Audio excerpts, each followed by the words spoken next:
Howdy, everybody, and welcome to tonight's episode of the Faab Five campaign here on the Random Rhapsody Network.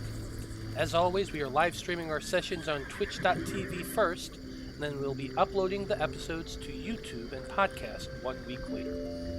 If you enjoy what you see here, feel free to follow us on Twitch, and you can check us out on Facebook at Random Rhapsody TV or on Twitter as at random_Rhapsody. So, when we last left off, the Faab Five had decided to join the expedition led by their old comrade, Tomas Rothan, to discover who the mysterious figure known as the Dream Witness was, what the cult planned on doing with the Dream Roots, and what connection the cult of the Dreamer had with the thieves' network known only as the Cerulean Syndicate.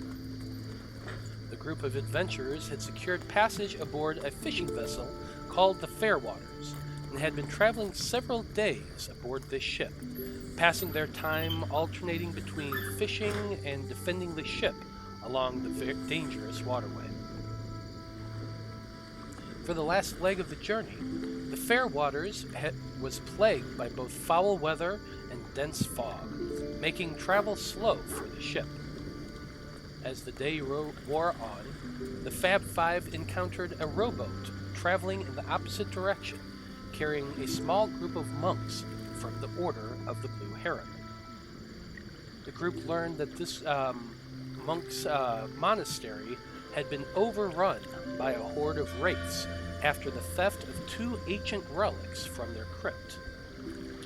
The monks were traveling to Port Velena to request aid from the Erudite Conclave. The Faab Five offered healing and some rations, and sent the monks on their way. But upon recommendation from Liam, they did not allow the monks aboard. Once they were away, Liam revealed to Blood that it was he who had taken those relics, long before he had met the group. Fortunately, none present could really hold judgment over Liam for what had happened in the past. The rest of their trip to Laverian was fairly uneventful. The Fairwaters did pass another vessel traveling west, but neither ship interacted with each other beyond giving each room to pass by in the narrow river. The Faab Five also spotted a giant bird-like creature flying above the mountains to the northeast of them, though this was far enough away to pay the ship no mind. Eventually, the Fairwaters made it to the port town of Laverian, a large city on the eastern edge of the Margarden Federation. It is a city of white stone buildings and bustling trade, surrounded by high fields of grapevines and wheat. Once the Fairwaters had docked, the Faab Five made their way into the city, where eventually they were reunited by the halfling field researcher, Tomas Rothan. And so, Faab Five. Tomas had led you all to a nearby inn called the Sword of Ice, and you all retired to a meeting room on the upper floor of the inn to discuss the expedition. Tomas revealed that he had learned that initiates of the Cult of the Dreamer were brought to a local quarry owner and stone merchant named Reork Seigman to be brought before the Dream Witness. Tomas informed you all that he had learned that Seigman was holding a masquerade ball on his property the following evening, and that the next group of initiates were due to arrive at his villa pretty much at any time. He had also managed to bribe one of Seigman's chefs to leave the back gate unlocked for him during the event, at the cost of a very large ruby. Tomas opened up the folder that the Conclave had sent along with all of you, and there you found out quite a bit of more information about the cultists, which I actually made a handout for you guys so you can look at while you're considering what you're doing.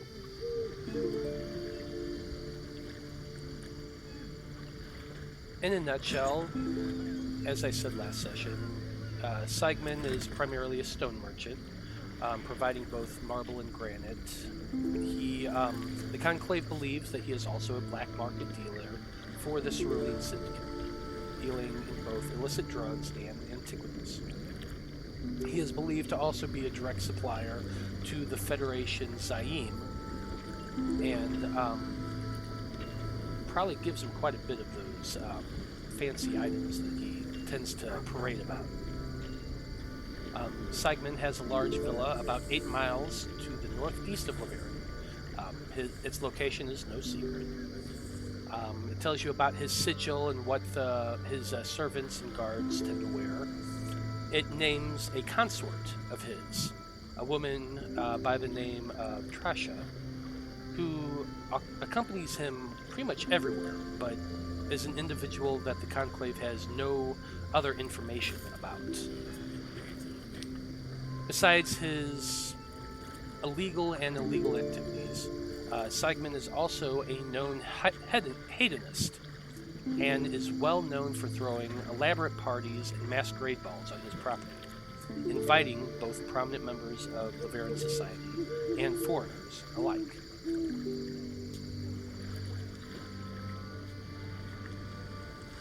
So, Faab Five, as you all sit there around the table with Tomas and consider what your options are for this mission, a question comes to each of your minds. This week's question, which was rolled by Eloise, and the question is, has your character ever told anyone, "I love you"? Why? Or why not? So Eloise, why don't you go ahead and go first? There's only one person I've ever said it to. It's really the only person of worth in my life, so...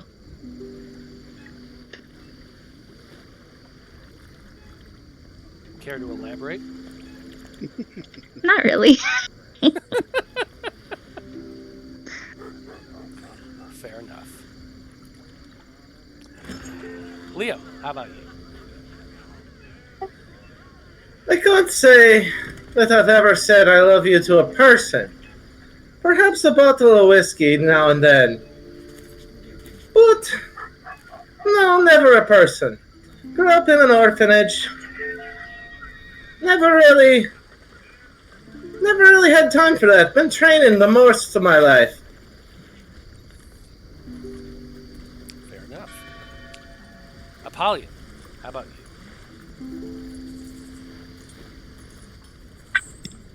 Well, I would have to confess my love for Biscuit. Many of those cold nights in those dark cells under the gladiator arena. We both came from nothing, abducted from our families, didn't know the ways of our own people, just knew about flesh pounding flesh and lifting steel and clashing every day, all power, all the time. But when we would hold each other in each other's arms at the end of the day and mingle in our sweat, oh, that was the times that I loved my dear Biscuit. I love it, Apollyon. I love it. Go ahead and take inspiration. Thank you. Blood, how about you? Well, I have never had a significant other to say it to, but I was a twin. And I think my love for my brother it goes beyond being a brother. I mean, we were pretty much the same person for much of our life. So my brother would probably be the one in most of my life that I have said that to. I like it. Veil, how about you? Are you with us? I'm here. Awesome. So, in the same regards as Liam, I've never said I loved you to a person as well. However, there have been long nights in the library where I may have mumbled, I love you to my favorite book. However, there's no room for physical, compassionate love in my life when there's books to be read and things to learn and spells to be slung. However, I do have a very keen feeling towards my undead family, but not in the way that you're thinking. Well, love is love. However you feel it and however you choose to express it, it's still a wonderful feeling. So, as those thoughts of love kind of linger on your mind, all of you kind of turn your attention back to the task at hand. You have a map in front of you, which actually I need to re-share to you. But there on the table, you can see the map of the area that is at least known to the Conclave. The lower part of the map is the ground floor, which you can see on the right-hand side. There is a gate pointed out, which is the gate that the chef is going to be leaving unlocked for you all. Directly opposite that it seems to be a pool.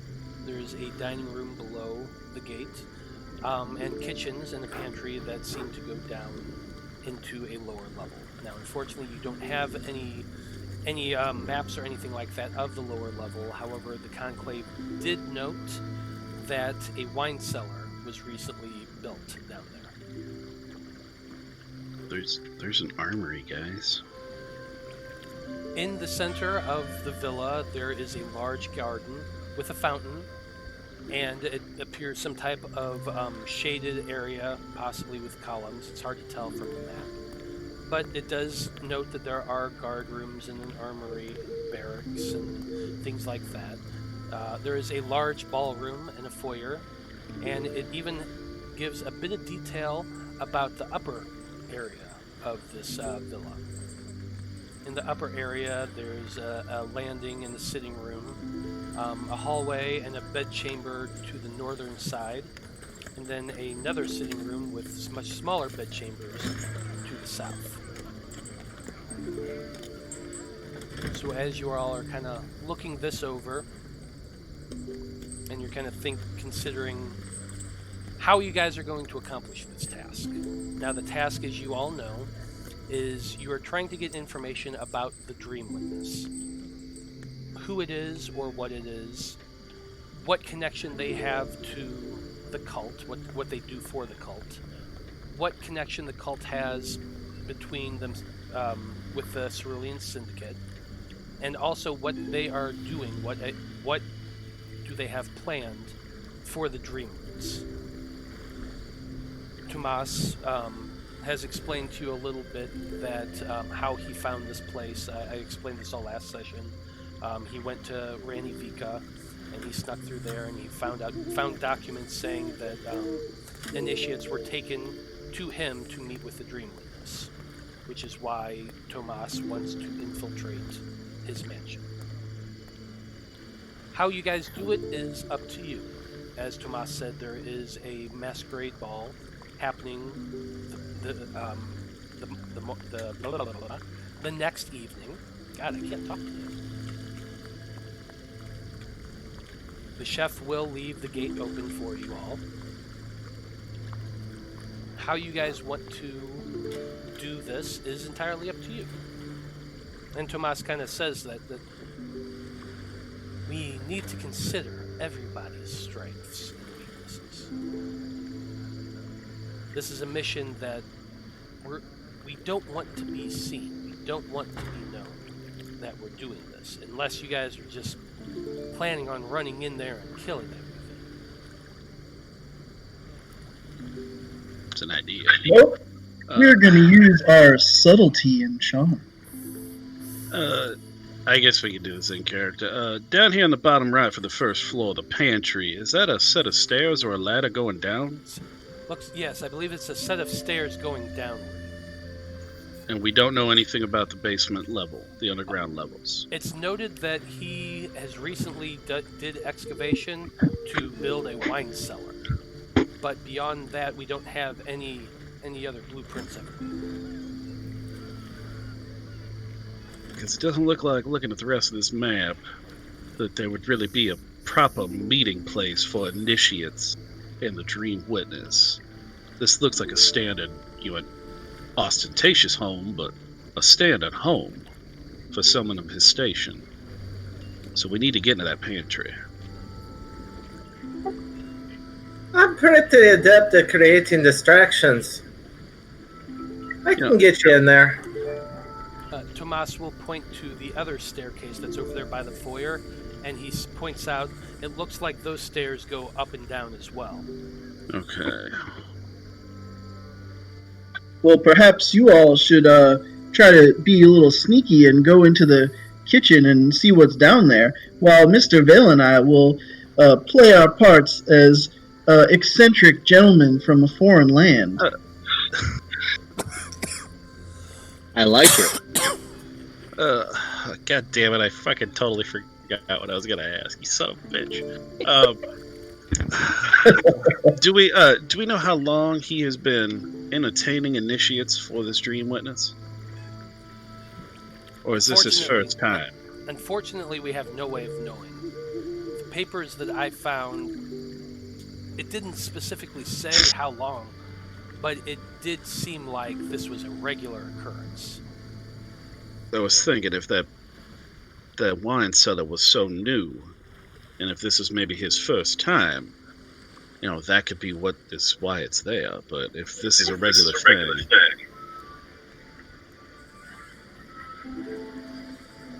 If there's a secret passage, it's always in the wine cellar.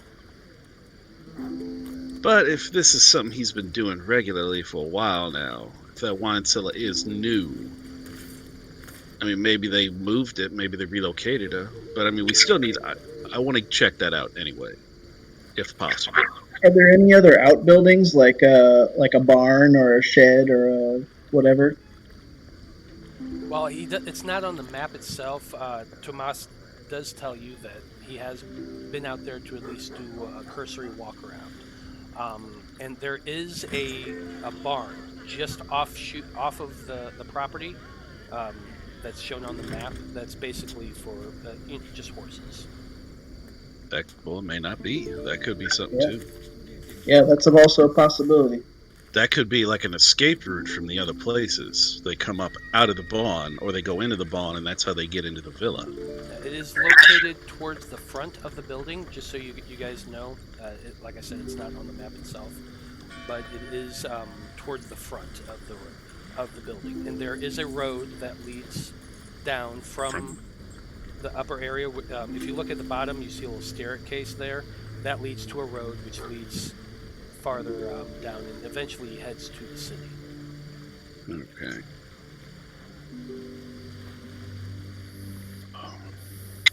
So it's like a Malibu mansion. It's like up some hills. Yeah, it is actually. It's northeast of the city itself, which is a bit along the river. So is it like Iron Man's house that gets destroyed in the third movie? It's like yeah, actually, that's not a bad way to look at it. Along the river, up on a bit of a hill, there is some farmland around his property itself. And then he owns a quarry, which is another about 10 or so miles away from his villa. If he's a stone merchant, that makes sense.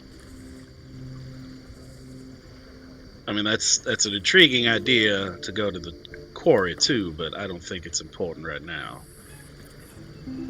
But it might have something to do with his illegal businesses. Who knows?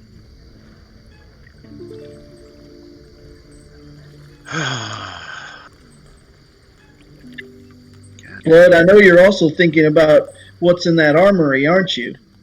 Well, you can't just put that on a map and not let me think about it. I mean, he doesn't have a room on here labeled jewelry. So, I mean, but an armory, depending on what this man is involved in, that could have some interesting toys. I do like my toys. Most likely it's where the guards arm themselves. Well, It wouldn't be where they keep anything special, would it? It depends on what kind of guards he's got. If he employs like maybe a mage or something like that, they could have some interesting magical stuff in there. There could be potions. There could be all kinds of shit in there. Tomas will chime in to give you a little more information about the place. He does employ guards, mostly human, a few half-orcs in the mix of there. All of the servants, every single one of them, are human females, relatively young ones. So he's a pervert. Yeah. Yes. And is he? Well, he is atheist, so What race is Siegmund? Is he also a human? Yes, he is also a human. He is described as a sweaty fat man, slightly balding, who wears very, very fine and ornate robes in black and red. Okay. when you say young females, are we at least hopefully talking of age? Yeah. We're, Okay. we're not going that crazy. When I say young, like How did improper for a guy in his 50s to be hanging around with, not like school age. Blood doesn't want to have to slit his throat in the No. fucking middle of a party as recompense from that. No, they're all legal adults. Don't worry about that. That's not what I was implying at all. I just want to, dude, They're just young hookers. It's fine. This is not Matt Gates, okay? This is not Matt Gates. Oh, topical. But yeah, he does have mostly human, some half-orc guards. He does have the all of the servants are young and female, but not that young. And the servants live on the quarters. I'm guessing that's what the servants' barracks are. They don't live in town. Correct. This villa itself is 8 miles away from town, so it's actually going to be a bit of a trek. Miss Eloise, how would you like to go undercover as a female assistant? Servant. Can you polymorph into a human? I don't know. I'm not sure if polymorph Mm. works like that. I don't think I can Or polymorph into disguise other self? races. Disguise self? Yeah, just you have to beast. Polymorph into a Disguise beast. self? Well, I mean, hell. Hang on. That's what I thought. Hang on. It's just beasts. Alright. specifically. Magically, could have You polymorph once you turn into anything. Tomas will chime in. I do have a hat of disguise that I use. That's how I change my form. Well, I don't want to take that from you, bud. Well, the mission comes first. If we can figure out a need for it that I mean, doesn't include it's me, that's fine too. it's just an idea that she would maybe be able to have access to the house in places we can't if she could look like one of the servants. Well, she could have access if she turns into a spider. Well, there's that too. But I was thinking more like she could open doors and stuff, with her human hands. Or direct us to places and be like, oh, I'll show you where this is, For two upstanding, gentlemen of the night, maybe they want to tour the villa. Yeah, I don't have a magical means Oh my other God. than just Yeah. I mean, if his hat of disguise would work, but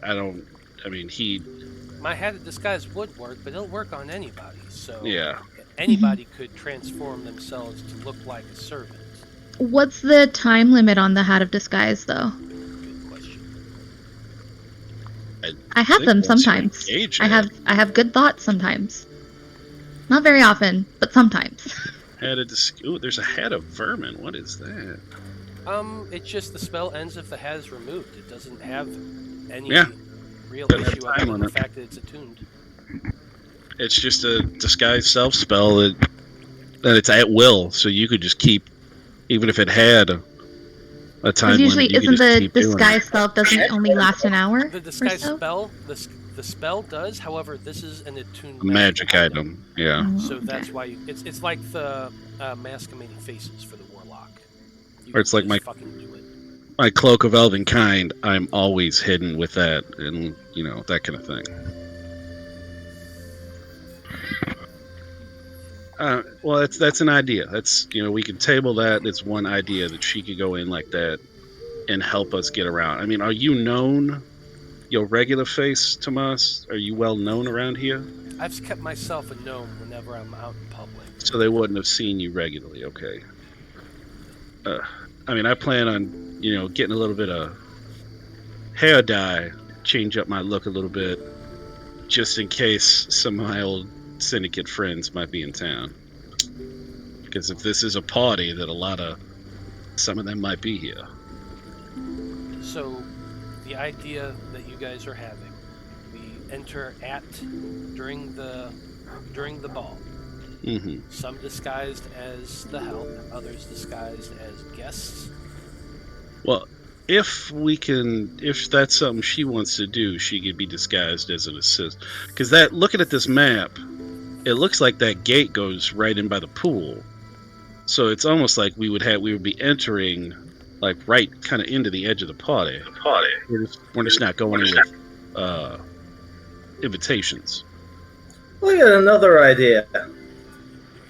Eloise, how are you at dancing? Not very. My tail tends to get in the way. What if I were able to take care of the tail thing? Then I don't know. You can always try. I'm just thinking, if I'm working distraction, Mm-hmm. and I'm mingling with other people, it would be easier to introduce myself as a couple. Are you talking about If I had a dance partner, I'd be able to distract everyone. I guarantee that.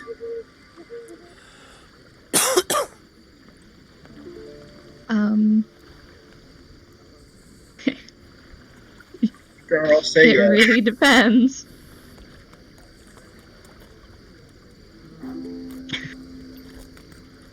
I'm just putting it out there. Otherwise, We all know that I'm not, like, the most dexterous person. My hand-eye coordination is not great. Just out of game, real quick, Matt, would I be able to negotiate that if we were dancing, I'd be able to make any dex saves for her tail in lieu of her? I would say that helping her would give her advantage. Okay. I'd say that's enough of a deal. I'd rather make the saves myself, but if that's the best I can do, I'll take it. Because, she's the one who's still fumbling. You're trying to help her. You're giving her the help action. What if we say that I'm standing on his feet, so I'm not actually making any movements myself?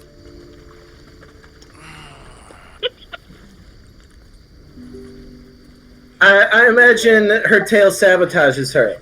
So I was thinking, in a dancing scenario, it would be sabotaging her dance partner, i.e. I'd be making the dex saves to dodge out of the way of her moving tail. That was just my thinking. I would allow the two of you to make a collective dex save. A double dex, I like it. I think that's the best negotiation we can get The here. two of you working together. You'll both make your dex saves, but the two of you will be helping each other. So both of them count toward you. How about that? I'd be happy to practice with you tonight and show you a few moves if it makes you feel more comfortable. Sure. What kind of dance are you guys gonna do? That depends on what the band's playing. Should do like some salsa dancing. It has to be, tango. Of course. Now I'm just picturing True Lies. Like, it can actually I probably was be more. thinking Scent of a Woman, but either one. I was thinking more like If she wants masquerade and Scream Tab. You're both talking at the same time, so. Yeah, I didn't catch any of it. Yeah, Koines, go. I said, have you guys ever seen the Sweeney Todd, the movie, not the play? And there's the Yes. masquerade scene. That's kind of what I imagine this to be like. Okay. Huh. Yeah, I can see that. And everybody's just like dancing like arm in arm in the room and everything. You could always have Veil do Thriller with his zombies. God, I want that so How bad. dare you? Yeah, that would be awesome. That would like crash the party. All right, that's the backup plan if we need to crash the party. Veil, you just come in with Thriller. Yeah. That could happen. I expect you all to be on camera for that night because when we all have to do the dance together. Oh, Jesus Christ. Oh yeah. So anyway, don't even remember. Yeah, I still just need to figure out something about my computer because like everything works perfectly as long as I don't have OBS on. Yeah, And the minute I turn it on, it doesn't. It's too much data. That's all it is. Dun, dun, dun, dun, dun. Okay. So getting back on track a little bit. You guys are entering through a gate on the side of the villa, so you do have to contend with getting in through there. Tomas points out. How we do this, we'll have to see based on what we find when we get there. But the plan is to get in, mingle a little bit, and start looking for the cellar, I guess.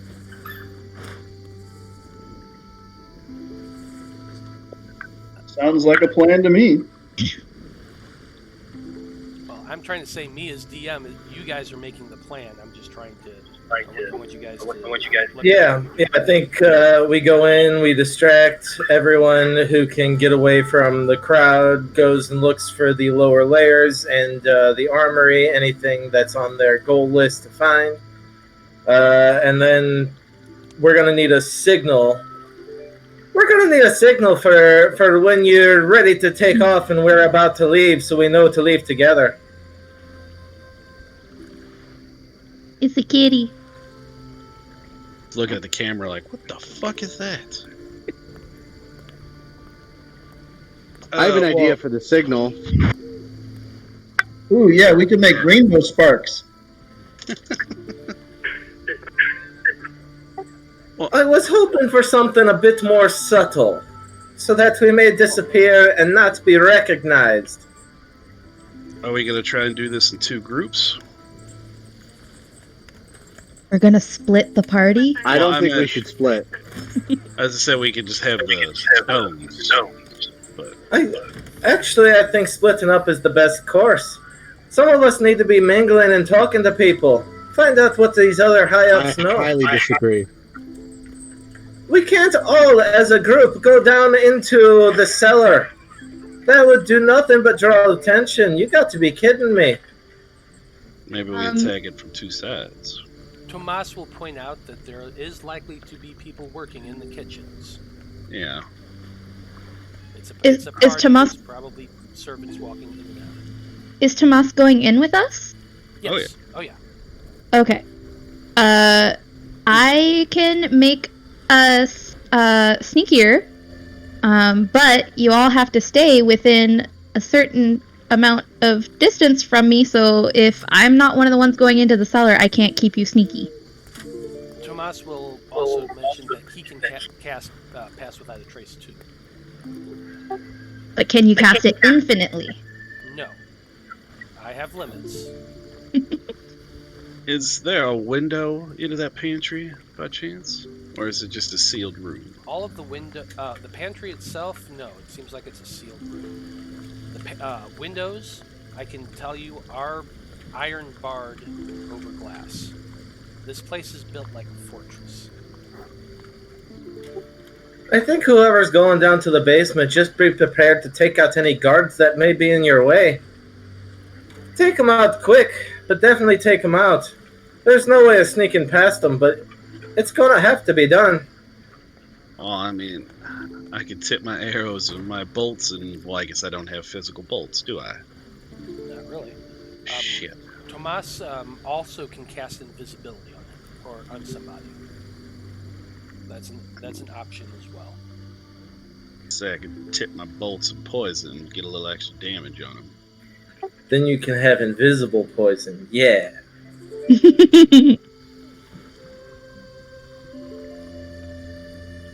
I mean, if I Well, I could get think them first things first, we're going to need to step out of here and go get some costumes if we're going to a ball. Yes? Wait, did we decide what the signal is? Oh, Mr. Veil had an idea. I'm all ears. Well, mine was a little less subtle.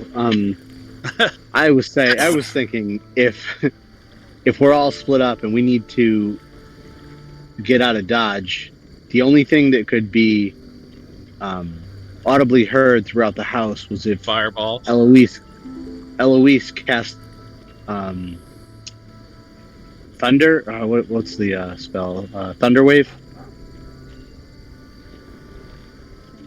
Dramaturgy? Now, thunder wave, it's a big thunderous clap. So that could be heard pretty well. 200 feet. Right, I'm just thinking, what's the signal in case we don't need to flee for our lives? What's if everything's completed, we've figured out everything we need to know, it's time to go? What's that? Well, we have signal? the stones. Or we See the could all just gather and give a nod, and then we could all exit accordingly. The stones would be if we are separated too. That though, I mean, Guys. I figured it out. There's a fountain right in the middle of that garden, the centralmost point of the whole estate. If we were to just dye the color of the water in the fountain a different color when we're ready, everybody would be able to see that and know to walk by and look. Holy, that's genius. I think we should go ask one of the cooks for some beets and make some beet juice, and each of us can have a little vial of it, and when we need to do the signal, we just stealthily drop it in there and mix in the colors. would prestidigitation not work to change the color? Prestidigitation would probably be more effective than a little vial of beet juice in a big water fountain. Just saying, that shit will dilute. I think you could only color something that's about a foot in So you can color like the central column of the fountain instead of the water itself. And you would need to be continuously casting it. You can also just make an odd odor. Again, you need to continuously cast that. Maybe something how larger than a small vial. Maybe a full vial of good dye. Yeah, we'll go to where we get our costumes. We'll see if they have any clothing dye or fabric dye that will be potent enough to dye the water. Can I think none we're of on you to cast something. the spell message? Need to be a can't cast crit for that it, shit. And he casts. You see him cast a spell, and in Eloise, in your mind, you hear. Not always. You can reply to this message. He can. He's done it to me. What? Haven't I told you? He's messaged me a few times. Well, for you, I've cast sending because that's much farther. Oh, distance. yeah. I can do that once per day, but that's about it. I guess That's 100. just a cantrip that I can cast about 120 feet, something like that. What's a cantrip? Yeah, 120 feet. That- It's a minor spell that I can use as long as we're all within 120 feet of each other. So if we're in two groups, I can at least communicate to them, and they can communicate back to me. That might work. I mean, if we do two groups, but I mean, I really want to get to those stairs from the foyer that go down, and I also want to check that pantry. I'm telling you, the fewer people we send on a stealth mission, the more successful it stands a chance of being.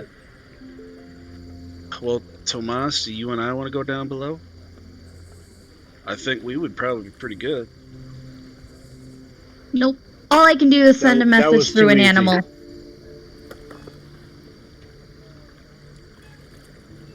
Well, if I'm on a team with you,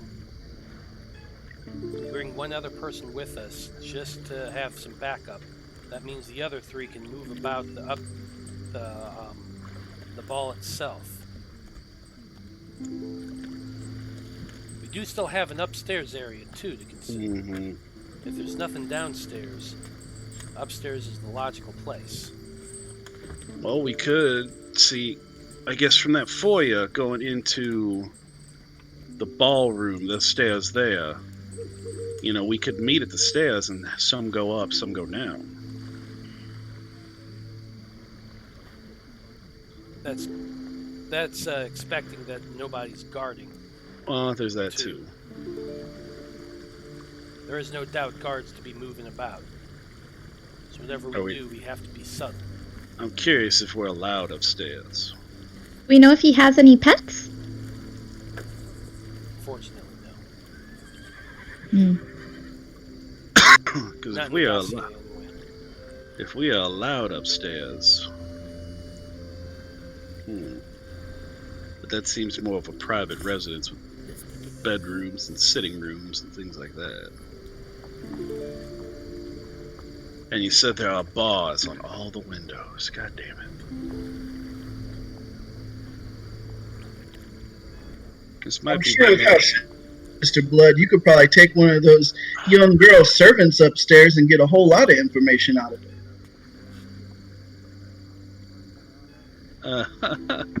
I suppose. So have Eloise dress as one of the servants and have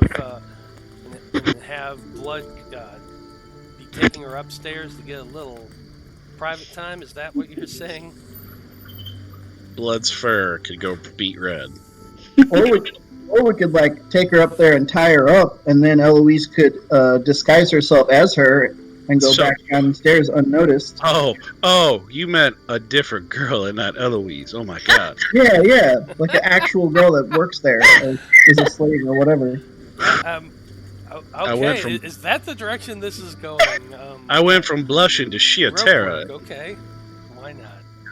What? Are we? We're infiltrating this party and finding out stuff. These are potential enemies, right? Yeah, but not those poor girls. Well, I mean, you're not going to hurt them. You're just going to tie her up and gag her so she didn't make any noise. We might.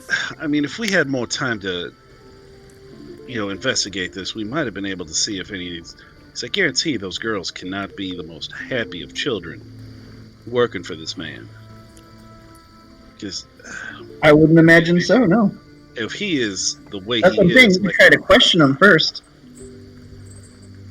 But how do you approach those subjects? It's like, hey, are you happy here? Are you okay?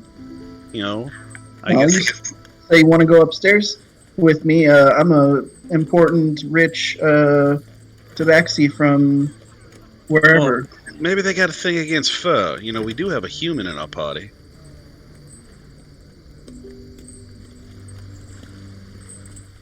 I don't know if Liam's going to be sober enough to pull that off, but maybe. Which one in our party is a human? I think you. If you say so. Oh, you don't see species? Is that what you're saying? Are you saying you do? Yeah, you're a human. It's not insulting. I'm just saying that maybe you would be better to chat up a young lady than, a fucking cat. You don't know what people are happy. Whoever is the most charming, if we're going with this this talking thing, maybe the most charming person, regardless of who they are, would be the best option.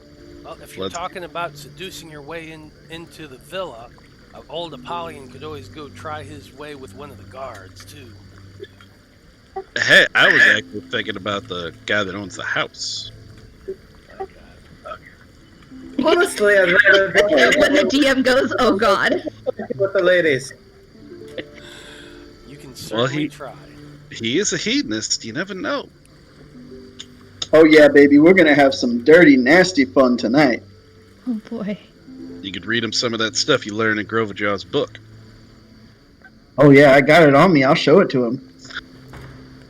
Let's not show him the private porn of the man we think he's... Well, he is literally in bed with him. Maybe. Who knows? Anyway, we're getting off track here. Really are. Well, the possibility is Miss Eloise wearing the hat of skies, going in as a human servant. We've got Apollyon possibly distracting to allow one, maybe two groups to sneak into the cellar or up or down the stairs. Is there any other ideas that are really, cogent and coherent that might work? I thought I was having Eloise with me, not as one of the servants. Well, that's a possibility too. That is another. You guys are a couple. We could do that as well. I was just saying, anyone could wear that hat. Be a servant for a day. Anyone can be a little servant girl. It doesn't have to be the only girl in the party. It's a hat of disguise. Exactly. Yeah, Blood could just as easily disguise himself as one of the humans and go into the kitchen himself. Good. God damn it. Or Apollyon can disguise himself I'm as game for a whatever girl. plan y'all decide, but... Son of a bitch, why are you... If Apollyon disguises himself with the hat of disguise, and then when the reveal comes, it'll be a hat of surprise. He's just gonna be another red fucking Minotaur. You know he wouldn't... No offense, big guy. So, He would need to be a how does little this human guys girl. work, like, for my size? Does it actually change my size? Or is it just like an illusion? No, it's just it's basically you're casting the spell Disguise Self. It doesn't change your dimensions. It just changes what you look like. So, Like, Tomas can change himself into other creatures that are about his size and shape. That's why he changed. I mean, you could be a little shorter. Yeah, you can be a little bit shorter or a little bit taller, but it's not like a huge, like you at 7 If feet tall. somebody waves their hand through the illusion, it'll prove it wrong. Yeah, exactly. So like you can do a little bit bigger, a little bit smaller, but you'd be like a 6'5" tall dude instead of a 7 foot tall. You know what I mean? I mean, I could be like a big old sexy Meg the Stallion. I mean, you certainly could if you wanted to. Hey, if nobody else wants to do it, I'll seduce that old man.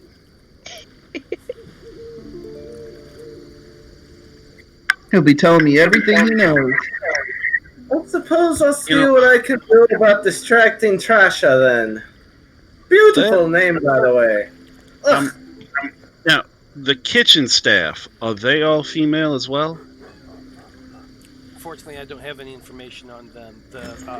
Other than the chef, who is a human male. And we don't know if he had...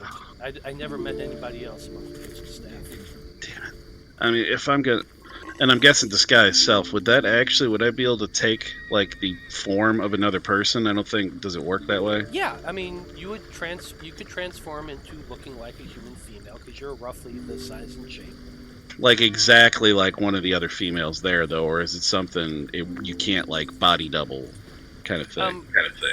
You could think of a face and modify it, sure. You're crafting the image in your mind, I kind of imagine. You could just remember one of the girls from in town that you know is not going to be there. Like, it's not that complicated. And we don't know what they wear, do we? We do know what they wear. We do, okay. It is in the dossier what they wear.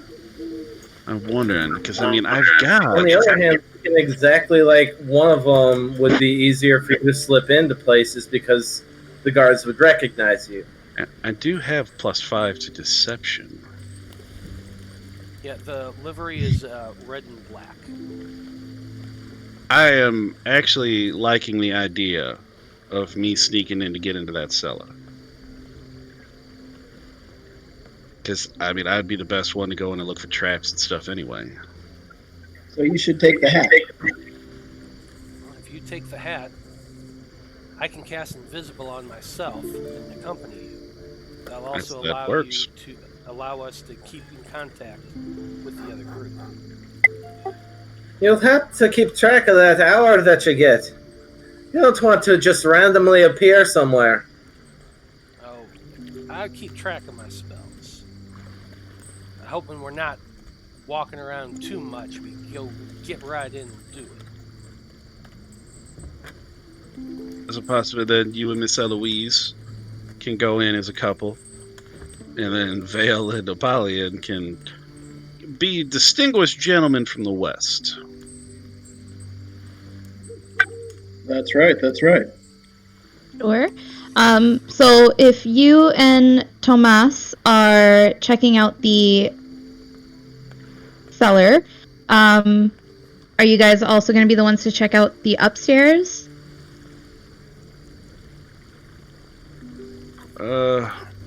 Perhaps. I mean, well, we might be. Yeah, I guess we'd probably better do that.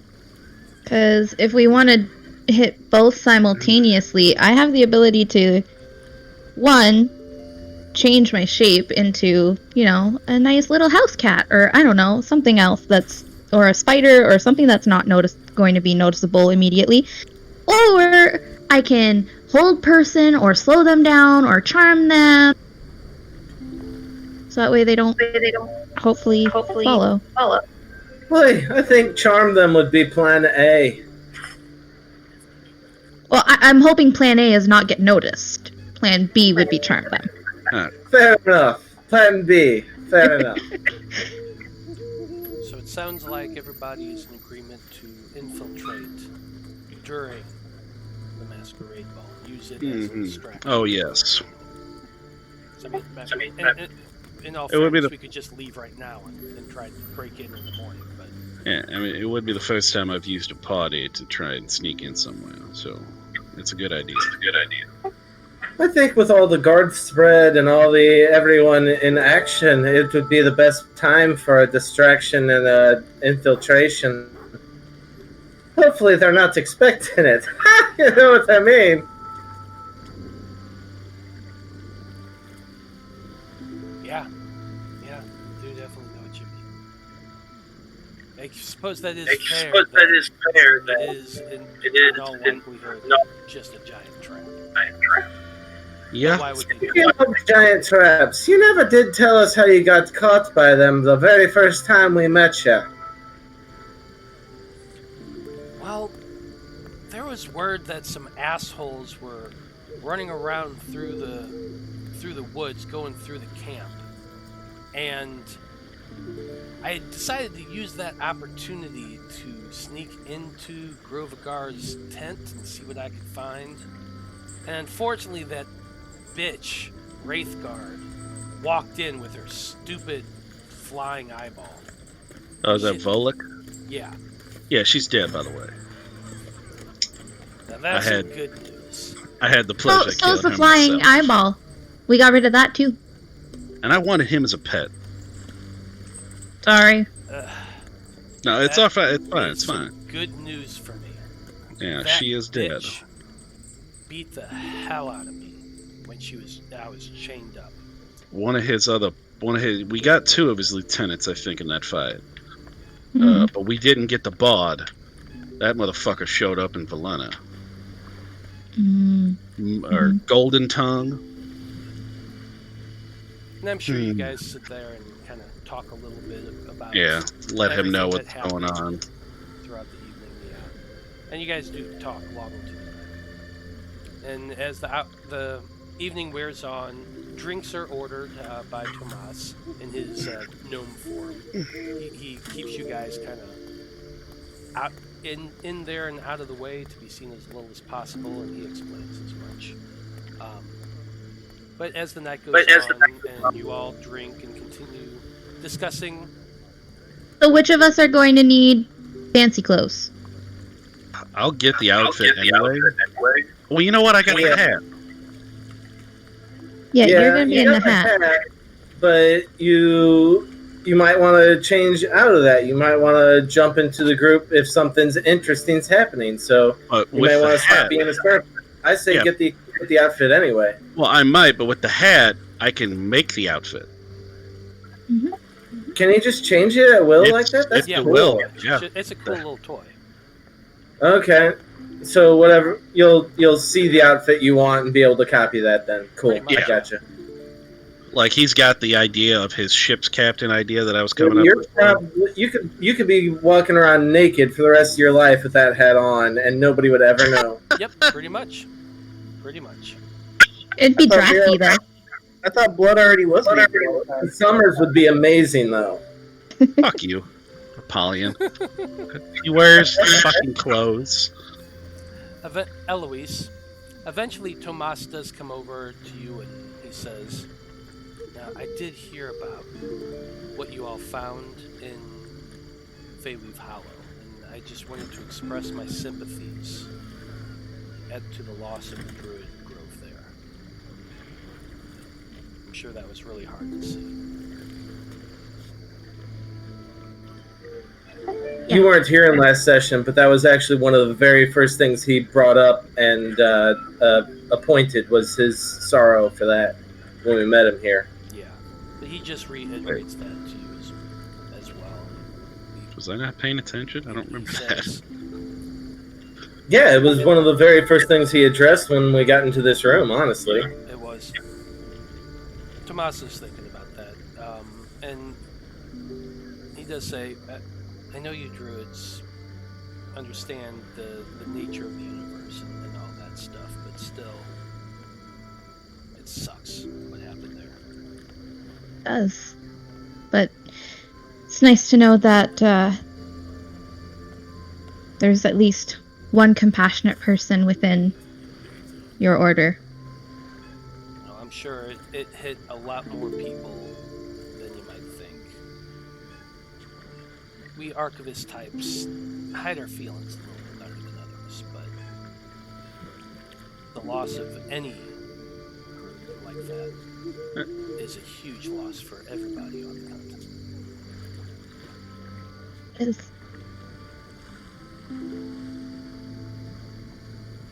Thank you. He kind of tips his mug to you and takes a long draw.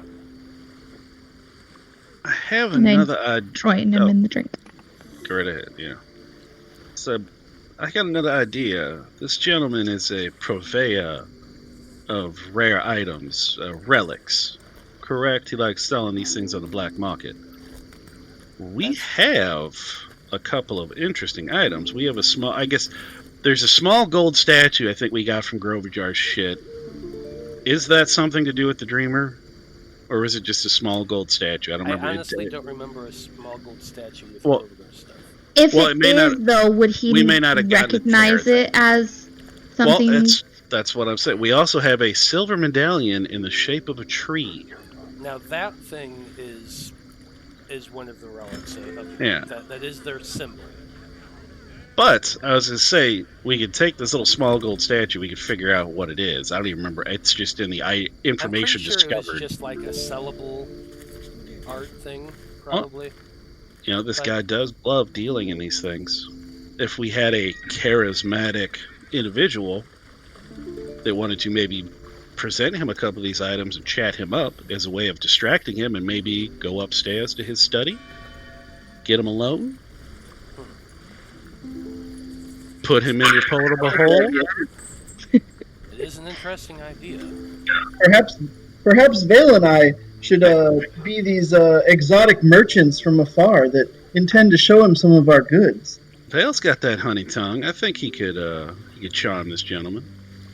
So Apollyon and Veil tried to charm him and get him upstairs to talk alone. Possibly a morbid thought, Mr. Vale. Your portable hole. Does a creature inside there, can you hear them if they're making noise when that thing is folded up? I would say no, Probably not. but they can escape from it fairly easily. Oh, they can't. I thought when it was folded up, they couldn't. No, they could still escape from it. Yeah, it's only like a DC 10 strength check or something, right? Well, then maybe if we just knock I them don't have the outside and stats up on- in the chest. Or just let the zombies eat them. I don't care.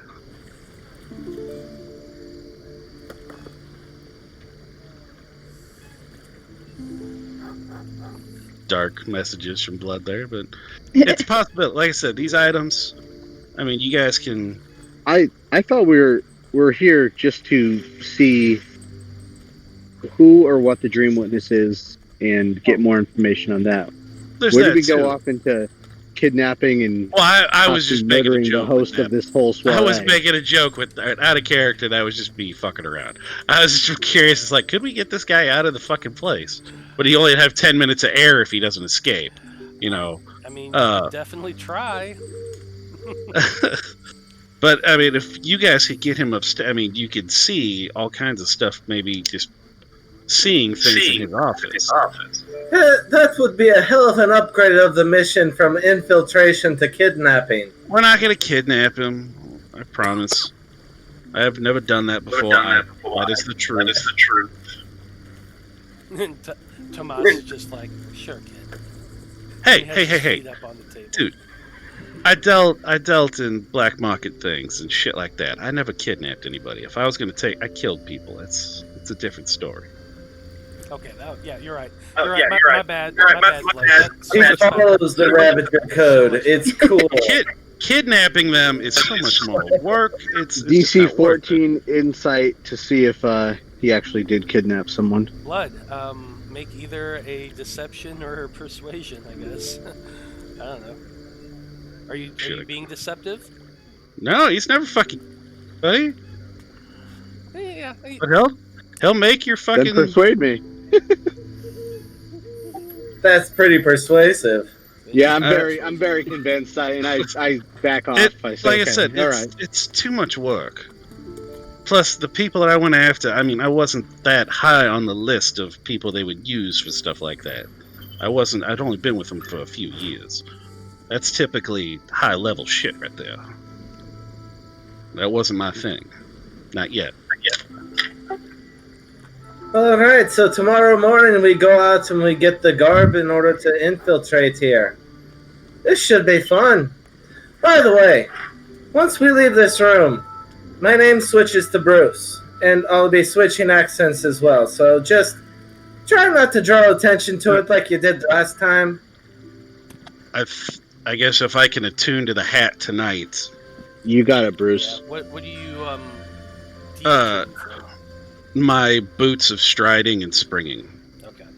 Because really all I'm doing that is I was jumping from tree to tree, which I think I used like twice. Yep. Okay, no worries. So you tune yourself to the Hat of Disguise. Yeah, and I'm not going to drop it on your character sheet because Yeah, I'll just hang out. Yeah, just for now, I'll just know that I'm got it. Yep. And right now, what you'll end up seeing him as is he's going to have some orange and white streaks across the bridge of his nose, coming down to his mouth, and then across his upper neck and chest, there's going to be 3 orange spots. And his name is going to be Orion 3-Star. Interesting. I forgot to tell you guys my incognito name as well. I will be El Toro Fuerte.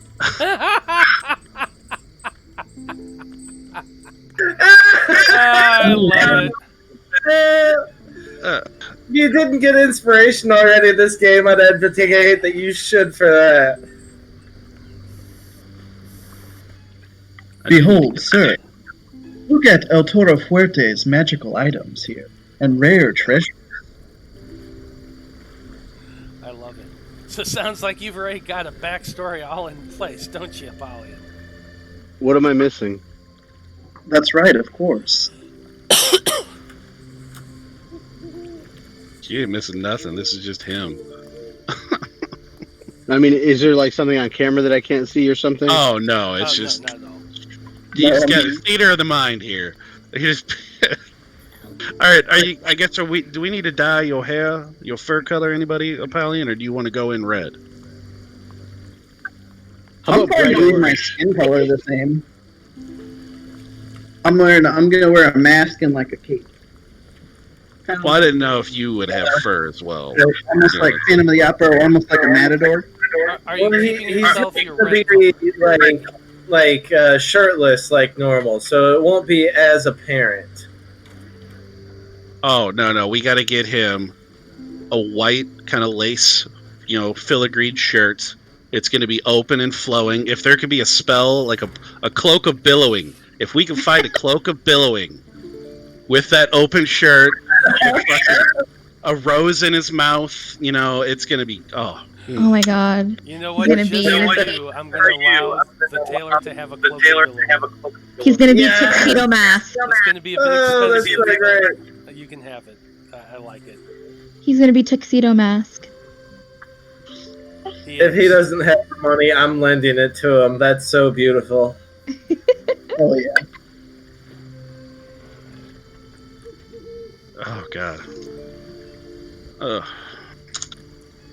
Oh yeah, it's only 600 gold. You're fine. Oh yeah. Well, we can pay for that. Because could the rest just of our rent it. outfits are How going much to rent it? Shh. No, we want to keep that, dude. That'd be fucking awesome. You kidding me?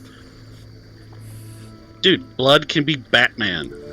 And just the fucking cloak Batman. is billowing behind him in the fucking wind. And you just see a silhouette of him in the moonlight. You kidding me? You can't have two cloaks at the same time, Blood. Yes, you can, because the cloak of billowing is not like an action. I mean, you don't attune to it. You're just gonna sew it into your other cloak. Oh, he'll tie it around his neck or something, but it's just billowing in the fucking wind. But it's gonna look like a puffy white shirt, though. So you just have like a big billowing collar in the wind. No, you're gonna have the cloak as well as your kind of like lacy shirt. Oh, I thought we were gonna make the lacy shirt into the billow. No, you'll be like wearing a cloak. Look like Zorro is what I was going for. Alright, we're getting into design stuff. I think we should go ahead and take our long rest and then wake up tomorrow, shop, and head out. Yeah. Everybody agreed, or do you have anything else you want to do tonight? No, that's good. Yeah, that's fine. And that's a good question. Tomas does have 3 rooms available here that all of you can double up on and give yourselves a good night's rest. Is there anything that anybody wants to do before you guys go to bed? Are we setting a watch? Are you? I don't really see any need. We're unknown in this town. I guess. I mean, are rooms available that we don't have to share? He already got the rooms for us. Yeah, it's He had full 3. up. He had 3 So- rooms. Alright. for you guys. All right, how much for the 3 horses for the night? The horses were stabled in the inn's stable. It's got an extra 10 gold. All right, I'll do that. You guys do have 3 horses remaining. You guys keep losing. Hey, I saved mine. Yeah, I think we have intention to buy another horse tomorrow. Mr. Tomas, how did you get here? Did you come here with a horse and a wagon, or did you? I do have my own riding horse. Yeah. Okay, so we'll just need to get another draft horse and a wagon, or if everybody wants to buy a horse. I'm sure you could find either horses or a wagon if you're so inclined. Veil is not riding on a horse. He will be carted in a wagon, but he will not ride in a horse. God, Horse and wagon it is. so Pris, love it. Oh, sorry. What's gonna be my role at the well, ball, just so I can prepare the right things? Because I got bounced around between a whole bunch of ideas. Yeah, well, now it's gonna be Right. you and Liam are gonna be posing as a couple that are there. Let's for the go ahead and do a practice. Let's go both do a performance and see how you do at dancing. It's performance for dancing. Performance. That's an 18 for me.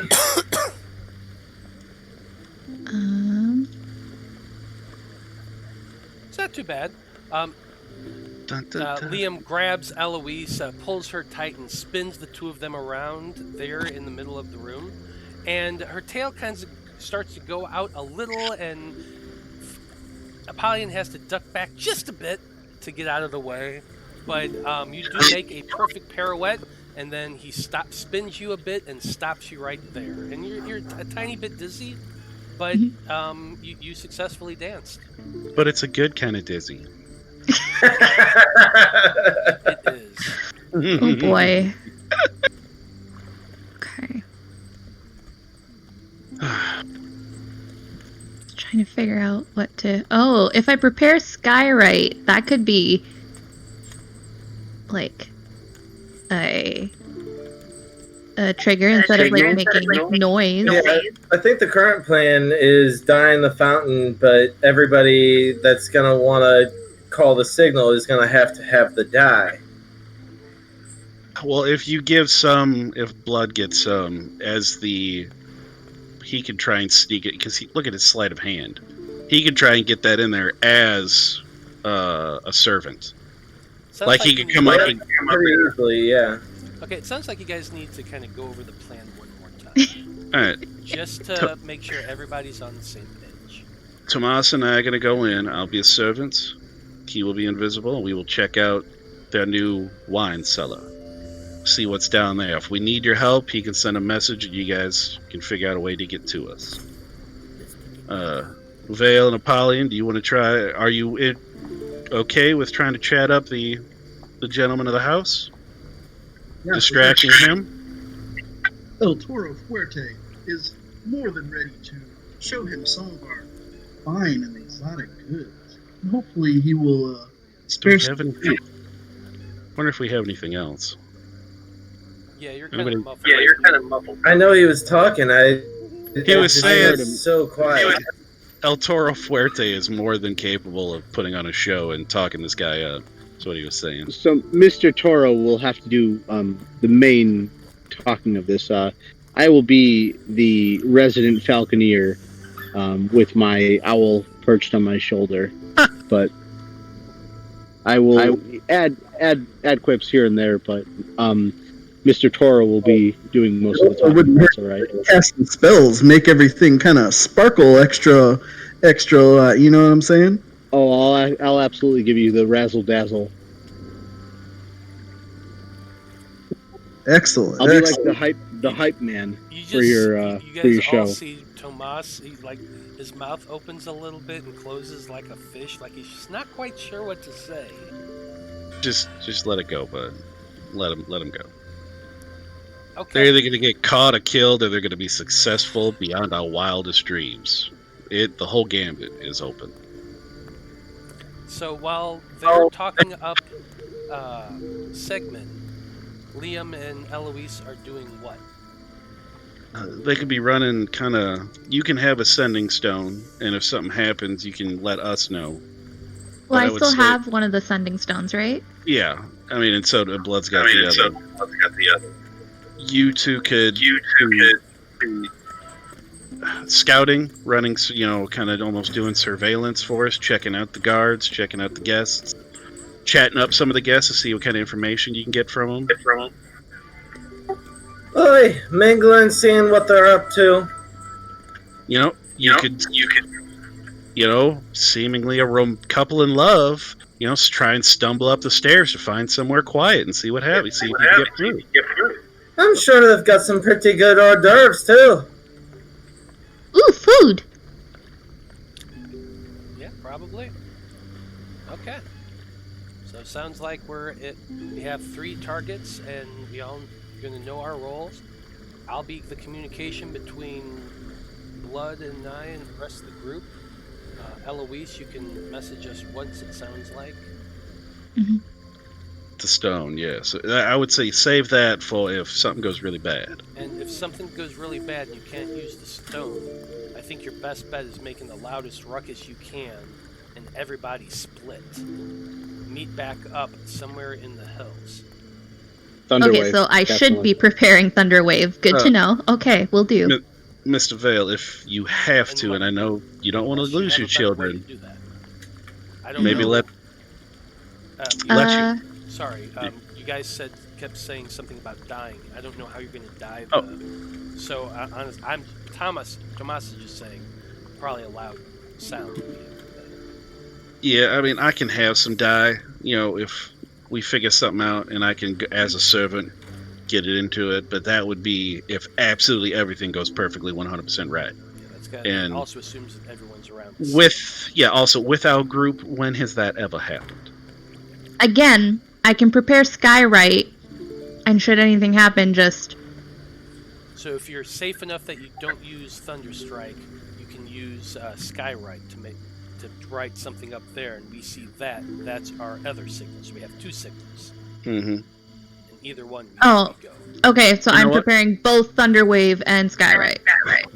And Can't if do Mr. that? El Toro, I'm curious about Skyrite. If we're indoors, will we be able to see a Skyrite? oh yeah, I think that would work inside, wouldn't it? I mean, there are. No, there's it a has whole, to be in like, the clouds. I assume doesn't have a roof and everything, right? There Well, are it's a- windows too. Yeah. Okay. Yeah. And I'm sure Mr. El Toro Fuerte could, razzle dazzle and like shoot sparks or do fireworks out of his hands or something like that and make pop pop pop pop pop, to dazzle the crowd. That's true. I'm proficient in performance. Okay. Do you have a preference as to Thunderwave or Skyrite?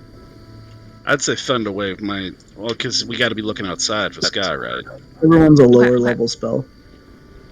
Thunderwave will definitely be able to all know that's time to get out of Dodge. Okay. Then I will delete that and replace it with Thunderwave. I mean, if you have to set something on fire too, just go right ahead. It is a stone building. I don't know what you're getting set on fire. Well, the whole building can't be made of stone. Most of it. I'm sure they've got curtains. Tapestries, yeah. Yeah, okay, fair enough. Hey, there are people in there too. Yeah, there's going to be a lot of people. You're not when we set the people on fire. You're terrible. There we go. We don't want to kill every person in there. Half of them are 1, 2, from the 3, town of 4, Laverne. 5, 6. Yeah. Live people don't make very good kindling. It's not the best idea. I mean, it's a long shot on this one. But if we can figure out if this guy is double dealing the syndicate and working for the Dreamers without them knowing, that is an extremely valuable piece of information we could use. Because we could pass that along to the syndicate, and the syndicate will take care of it. They don't like people betraying them. Trust me, I know. Is that because you betrayed them? I didn't necessarily, I didn't really betray him, so to speak. It's a technicality. Yes, I broke one of their most profitable slaves out of his jail and escaped with him, but is that betrayal? I don't know. That depends. Why did you do it? They had a hit out on me. I mean, of course they don't like me right now. No. Before the hit. Supposedly, the hit is because you broke Apollyon out. Why'd you break him out? Because my people were slaves once too. But there are a lot more like him. You think breaking one out makes a difference? I saw what Hey, I'm right here. I appreciate Mr. Veil's help every day. Well, blood. They made him fight They made him fight Biscuit. See, that part I didn't know. You didn't tell me that part. I couldn't bear to destroy my beloved Biscuit. He was too beautiful. That was going to be the champion. That was going to be his championship match. He was going to have to face Biscuit. I hope they haven't punished Mr. Biscuit. I'm sorry to hear that, Polly. He caught me on a good day. Let's just say that.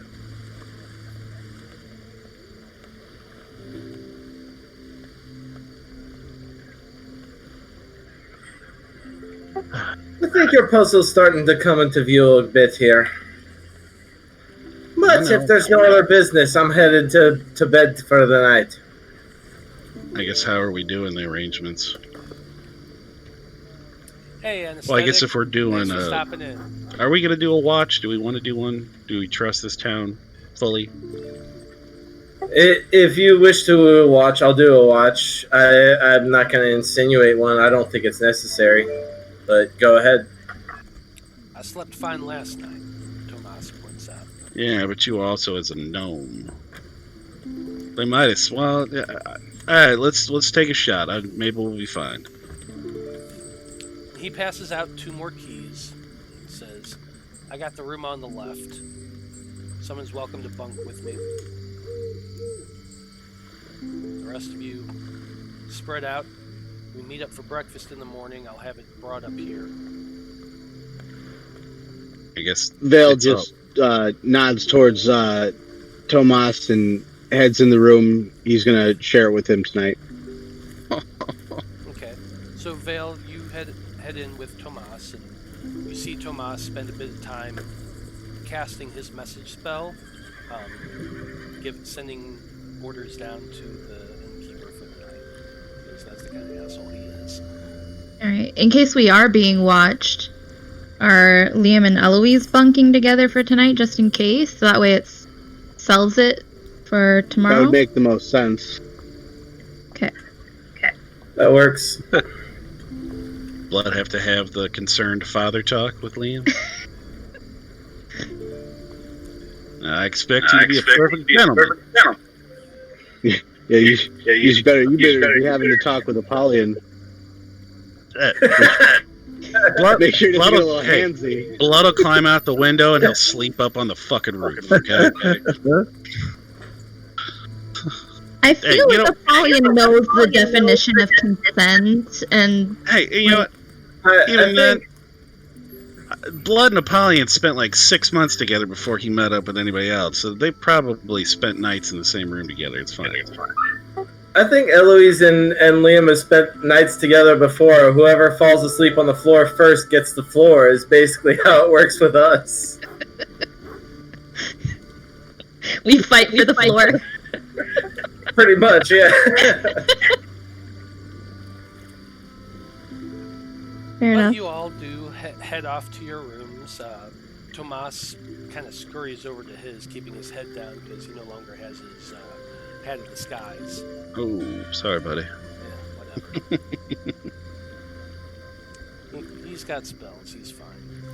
Maybe he turns invisible. Who knows? Who cares? Anyway, you all go and head off and bed down for the evening.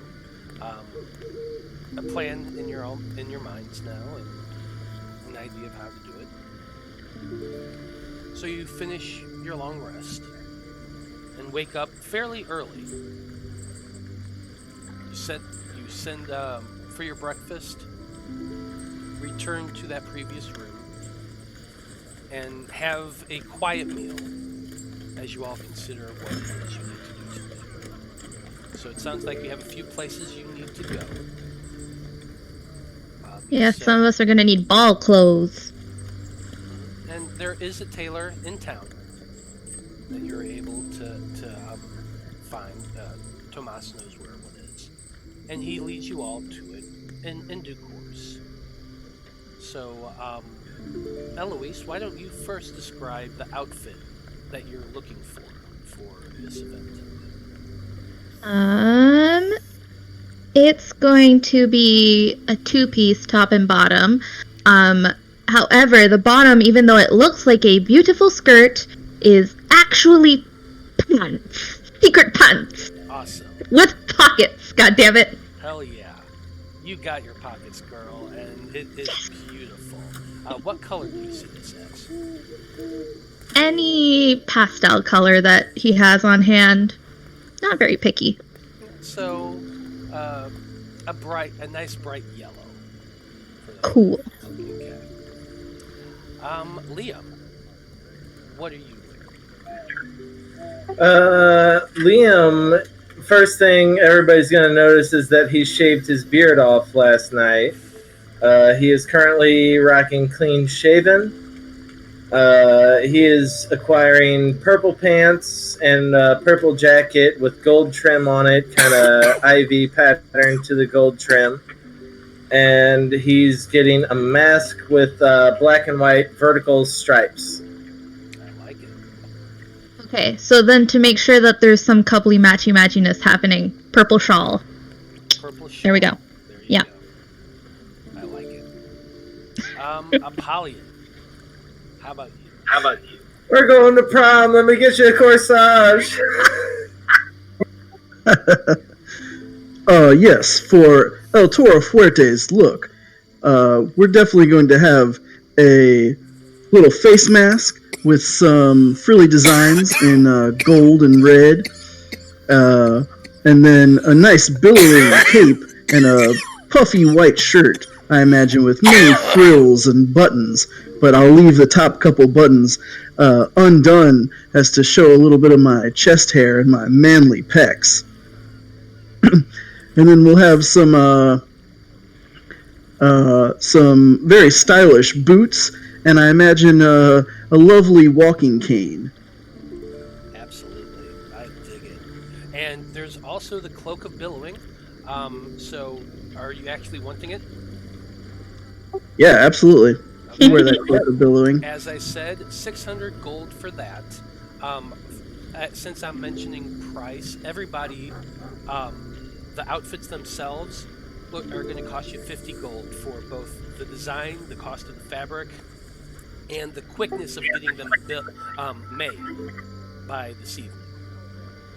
So everyone take 50 gold off Apollyon 650 for you. We can chip that- it with it. Blood. Yeah, we can split that. What's that? We can chip it. We can split the cost with him. Oh, sure. Do it however you guys want. Blood, are you going to get an outfit? No, because he's got the hat. So what he's just gonna end up getting is a rapier with a kind of like a really nice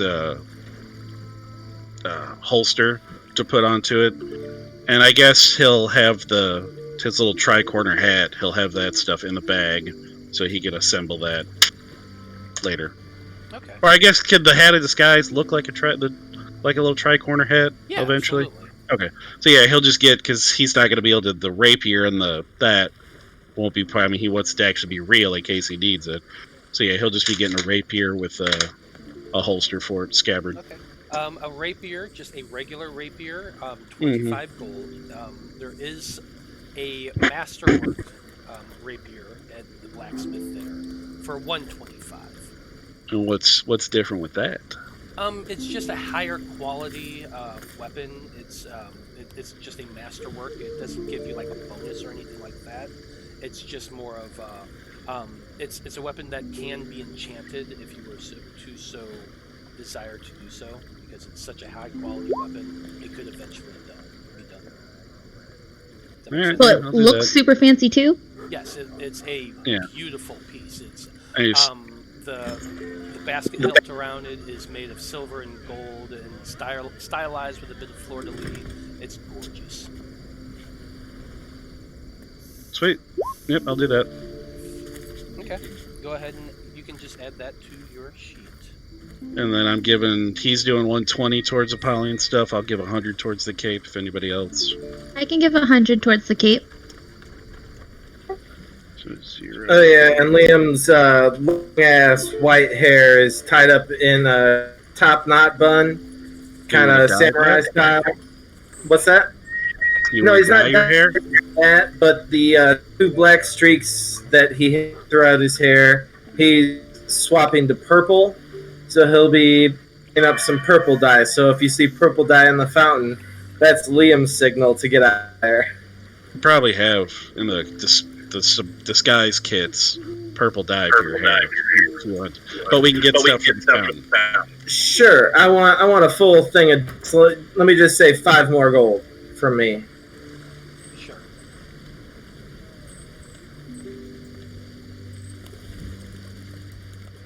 Hopefully, I don't use it and it comes in like 20 episodes later. Is there anything else you guys want to purchase throughout your day? Yeah, Vale's going to be buying a costume as well. Oh yes. Nice, That's right.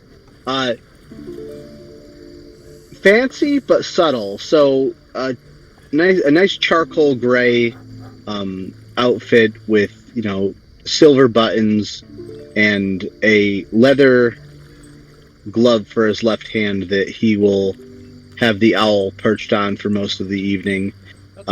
He is going as a falconer. Are you going to switch him out from an owl to a falcon?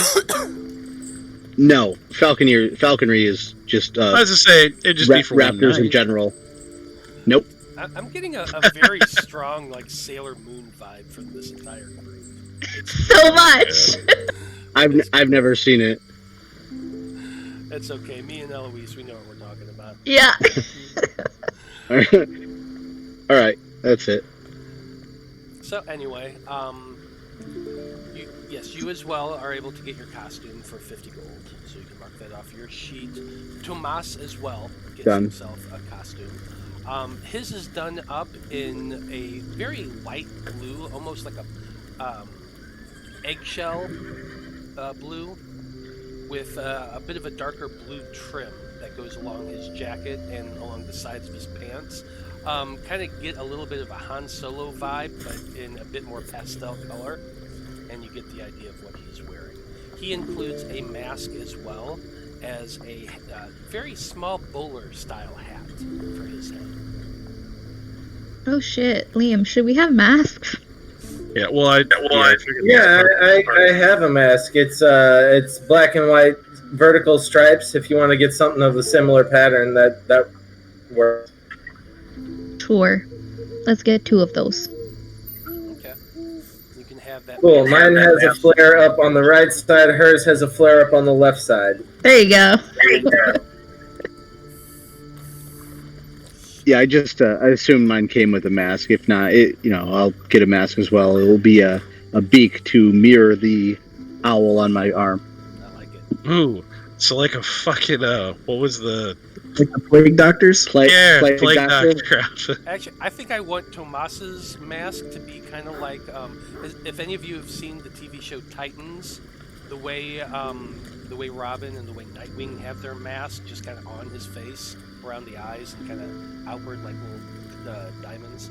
Like I know that. what you're talking about. I love that Kellerman was cast in Titans. Oh my god. It was so good. I love it. Okay, sorry. I'm halfway through Titans. I was not disappointed in the series. I enjoyed it. Anyway, back to the game. So all of you have your costumes, and they will be ready for you. Keep the innkeeper promises by 6 o'clock. You guys know that if you pick up your costumes and head out immediately, if all of you are to purchase horses, you should arrive at the villa probably around 8 p.m. Maybe 8:30 at the latest, barring any issues.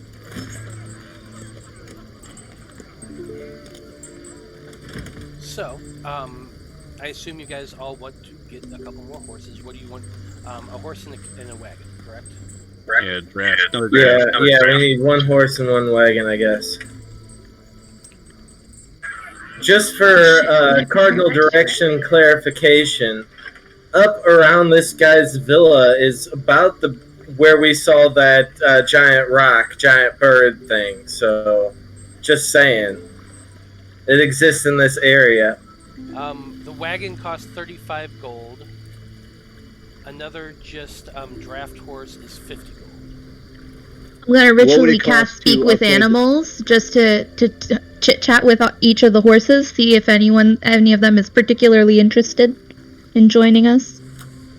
And you can probably find 2 who wouldn't mind being purchased. Or actually, you only need 1, I think. Yeah, we just need another one because we got 1 draft horse already. Yeah. What would it cost to upgrade the wagon to a coach? A carriage costs 100 gold. Done. We can spring for that. I'm dropping Ride in style. I'm dropping 50 for the horse. You guys pay for the wagon. Well, I would also think that in a wagon, would somebody be able to potentially take a nap for a short rest if we were riding along? Since it's covered. It is Yeah, covered, it is a little more covered. comfortable. I will say that you could possibly make a short rest, depending on the circumstances. Yeah, obviously, yes. So, How long is it going to take to Alright, get so- to the guy's house from town via carriage? 2 to 2.5 hours. Well, I'd say. Because you're going 8 miles. So we're getting there 8 to 8:30. That's not bad. Party's just getting in the swing, baby. Yeah. Fashionably late. I love it. All right, so I'm gonna purchase the wagon. I'm sorry, the coach. I'll pay the whole 100 for it. Okay. Yeah. In D&D, it's considered carriage coach, same difference. 100 gold, weighs 600 pounds, and it can do 2 to 4 horses. So 2 horses could. Okay, pull so it, we'll need 4 would be better. another horse. You could. We've got 2 right now. Yeah, I already got your extra horse, so we got enough for that. Me and Blood ride our own horses, and you got 2 horses for your super wagon now. All right, and just to clarify, with this 100 gold carriage, it's not going to turn back into a pumpkin, and the horses aren't going to turn into mice at midnight. Correct. It Correct. is not that type. You're actually paying money for this, so capital allows you to keep it. Or you could get a chariot for 250 gold. I'm not sure. That's like for, I mean, trust me, it's interesting. Does But it that's- have that's like more right up hit Apollyon points? Like what? Alley. What is a I feel like chariot? you could do more combat on the chariot. That's right up Apollyon's alley. oh yeah, baby. Get some spikes to run off the wheels. I have proficiency in land vehicles. How I much legit don't know what for the like difference one of those RVs that we can take on the road? Oh, that cost 100,000 gold, and you have to pay it directly to Nikola Tuskman. Great. Elon Tusk. Yeah, Oh my yeah, god. that's the joke. Nikola. Alright, well. But yeah, All right, we're heading out. You can get This is your a good time carriage. for a break.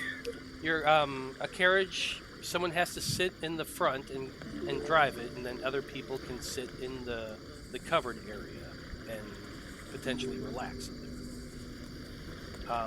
I assume that it could probably fit 4 total people. Okay. Well, if Yeah, I think 4 probably. if Blood has the hat of disguise, he can be disguised as a coachman, and then once we Yeah. get there, kind of walk around it, and all of a sudden be a human girl and whatever else. I like it. Well, when we're sneaking in, it's when because if we're going around the side, well, shit. I mean, that's another thing. If we're gonna stash this coach, are we gonna have to? We don't have to stash it. We're dignified guests, Have the right? valet. Yeah. We've bought our entry. Valet will We're, take it. we're coming in by as Whoa. But I think we No. still need to We have to sneak go in. through.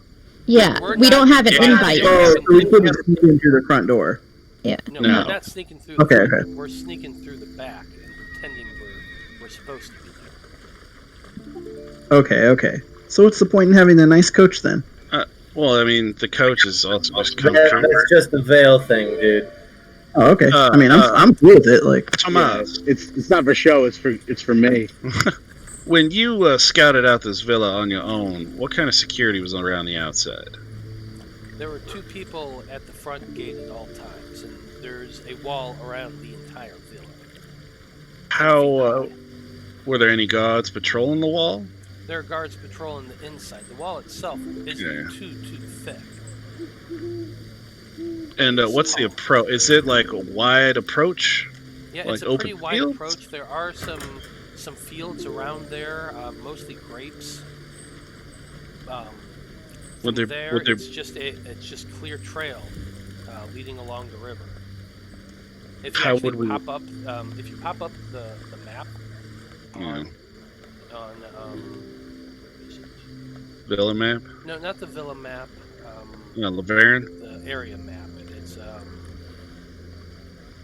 Federation map. I think is the right word. Oh, I thought, wouldn't that be Laverne? No, the Dwarn Empire map. Okay. I'll pop it up for everybody. So if you look at that, you guys are in Laverne. To the north is the river, and northeast along the river for about 8 miles outside of town. That's where his villa is. So just imagine a little ways away from the town, near the river. It's fairly open terrain, mostly grasslands, but as you get closer, he does have a bit of a vineyard in front of his home. Then there's the stable, and beyond that is the villa itself.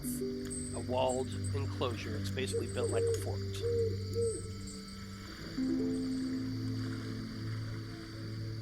I mean, if there's a place we could... I'd almost be worried about stashing the horses in the cart, though. Stash it a mile out and walk the rest of the way.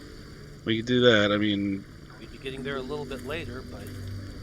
Well, we could always head out sooner, too. Well, our dress won't be done until 6 o'clock. Yeah, we're limited by the time our outfits are made, so we're heading out immediately. I don't see any reason to try and stash the wagon if that's our getaway anyhow. How close do we take But that's the thing. If we take it up to the house, they're going to expect us to walk through the front door. Unless we circle wide around it, stash it behind, and then come from... If there's a place to stash it behind, we can do that. I don't see any problem with us going towards the service entrance. I don't think we'd be noticed. So a wide circle around to try to come in their blind spot, essentially, and then stash it closer. Better than being extremely late and missing some vital information. Yeah. I'd say we can do that. Okay. I'm down. Well, it is 8:44, so I think this is a good place to take our break. We are going to be back in about 10 minutes, everybody, so stay tuned.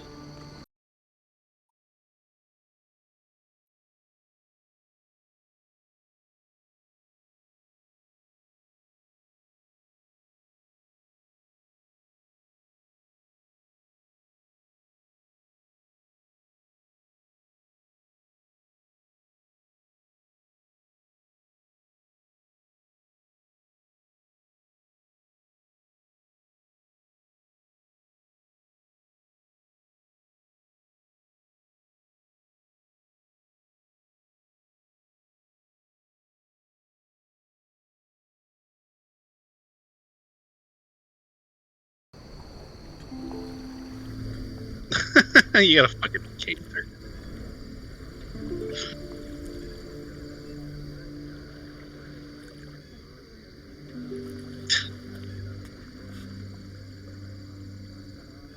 Smug bastard. Fucking decanter.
I mean, you said the quarries. That's way too far out. So, is there like a little wooded area out somewhere, like near the farms?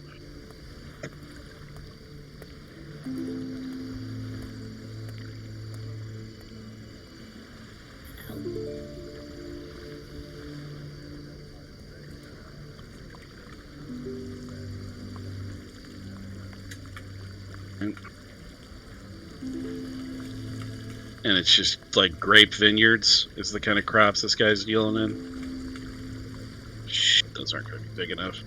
Yeah, if we can hide it behind a hill, if we could see there's not like any foot traffic, any signs of that around. I mean, can we, like, behind the barn or something?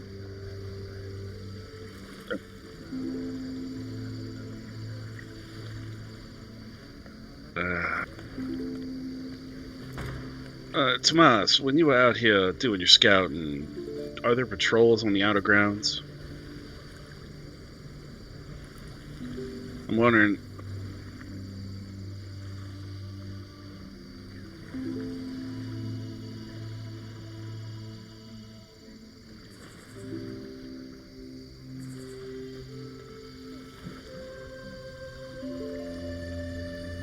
Stable hand could find the cart if we hide it there.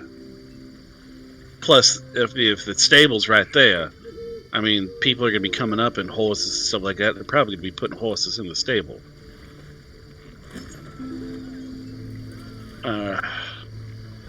Yeah, if we can find a hill or something like that we can kind of tuck it in, that's going to give it protection from being seen. If other people are coming with horses and carriages, it might be easier to hide ours amongst others than have it behind a hill on its own. I mean, I suppose because are they going to be like having a valet walk us to the door?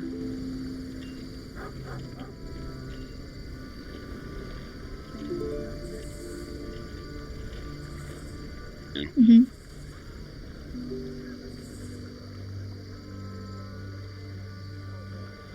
Okay.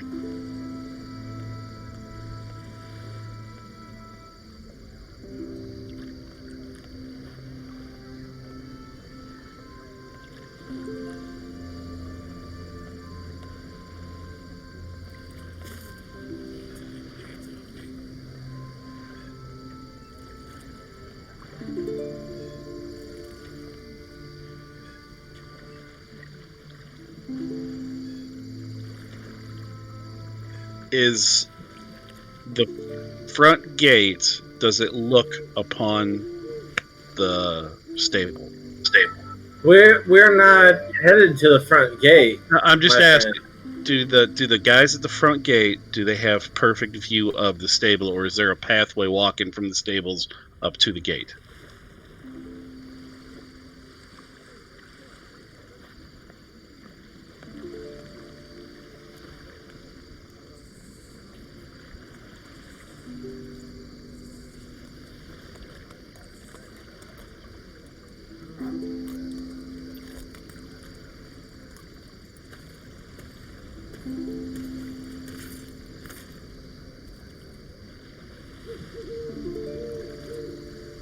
Oh. Yeah, we don't want them unhitching. Yeah, we'll have to find a way to stash it. So we kind of don't want the horses unhitched. So here's what we're gonna do. We're gonna hide this. This is Vale talking. As owner of this coach, we are going to hide this behind a hill. We don't have to deal with the guards. We don't have to deal with the stable hand. And if we need to make a retreat, we will be able to go to the coach. We're not going to be able to get it if valet parks it for us. Well, they're going to take the horses off. That's the problem, yeah. So that's what I'm saying. If we need to make a hasty retreat, we'll know where it is. Then we'll have a meeting spot, too, just in case something goes south and we need to get out and we're all split up. So everyone will know to go back to the carriage.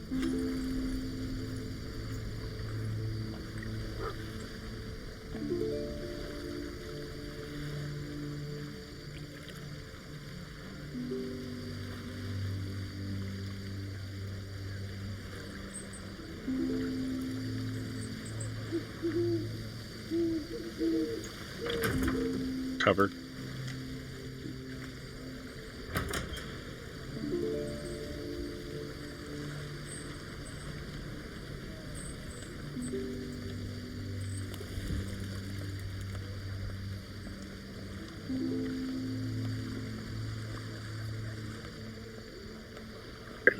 Alyssa's booked it.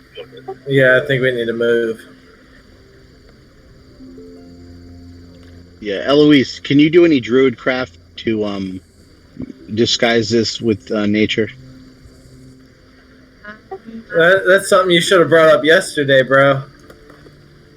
Druidcraft is a cantrip that I do not have currently. It's not a spell. I thought you automatically got druidcraft. No. Okay. But I mean,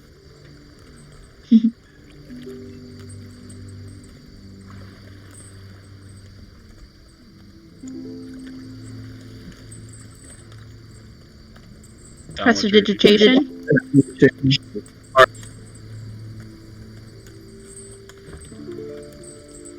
I mean, it's your world. You can make that rule if you would like it.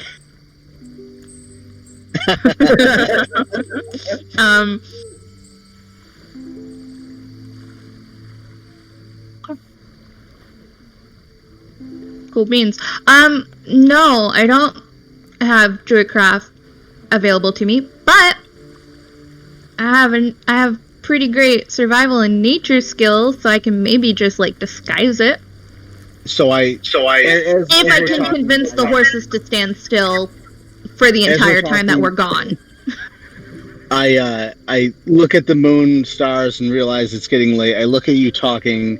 I turn and I solemnly look at the horses and I say, if they die, they die. And I turn heel and head towards the house. Fuck it.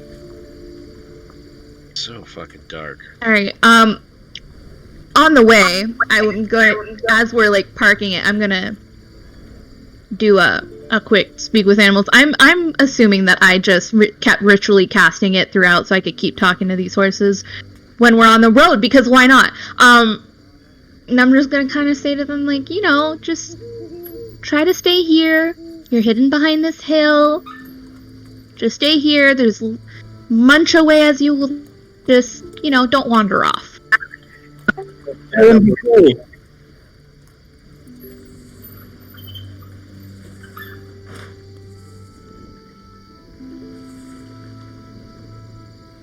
Thanks, buddy.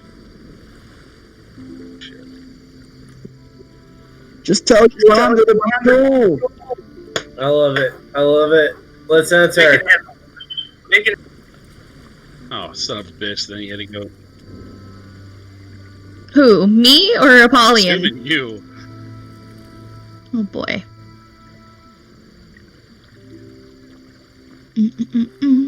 No, they're dead horses.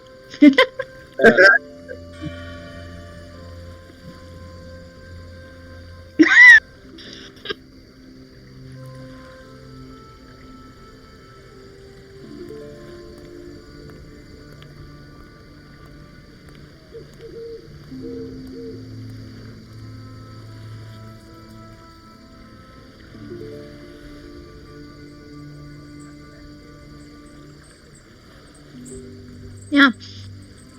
Once we start getting closer, I'm gonna cast Pass Without a Trace.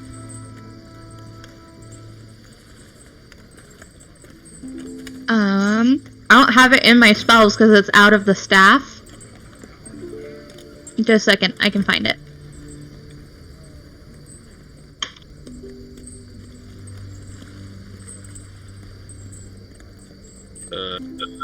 Yes. I'm just gonna copy paste what it says. I cannot see. Up there we okay. I just had to. Yeah. Okay. There you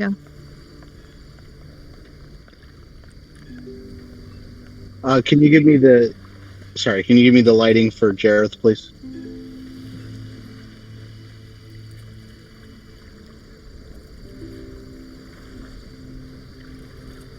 So we're doing stealth. And I also have my goggles of night on it as well. All right, Mr. 90 feet. that troublesome.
I'm relaying all this information to the party.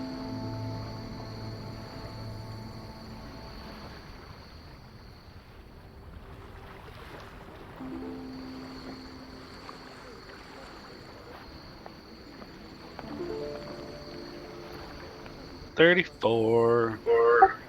37. My competition. 28. 25.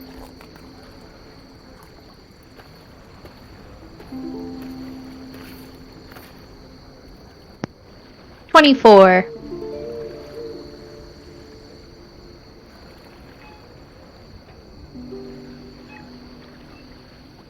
Do we have advantage on the stealth? I do. Just curious. Okay. I do. Oh, that's right. She's got the boots. I may fall over, but I'll be quiet about it.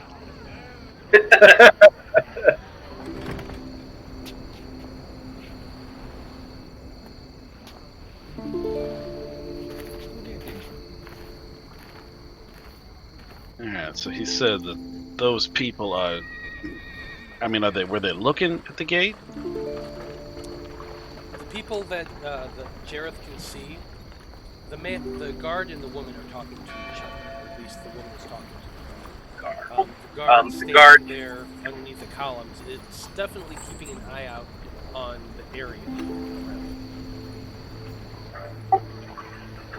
Well, Senor Tomas, I believe this is your job to get us into the party. It is time for that feat that you have promised us.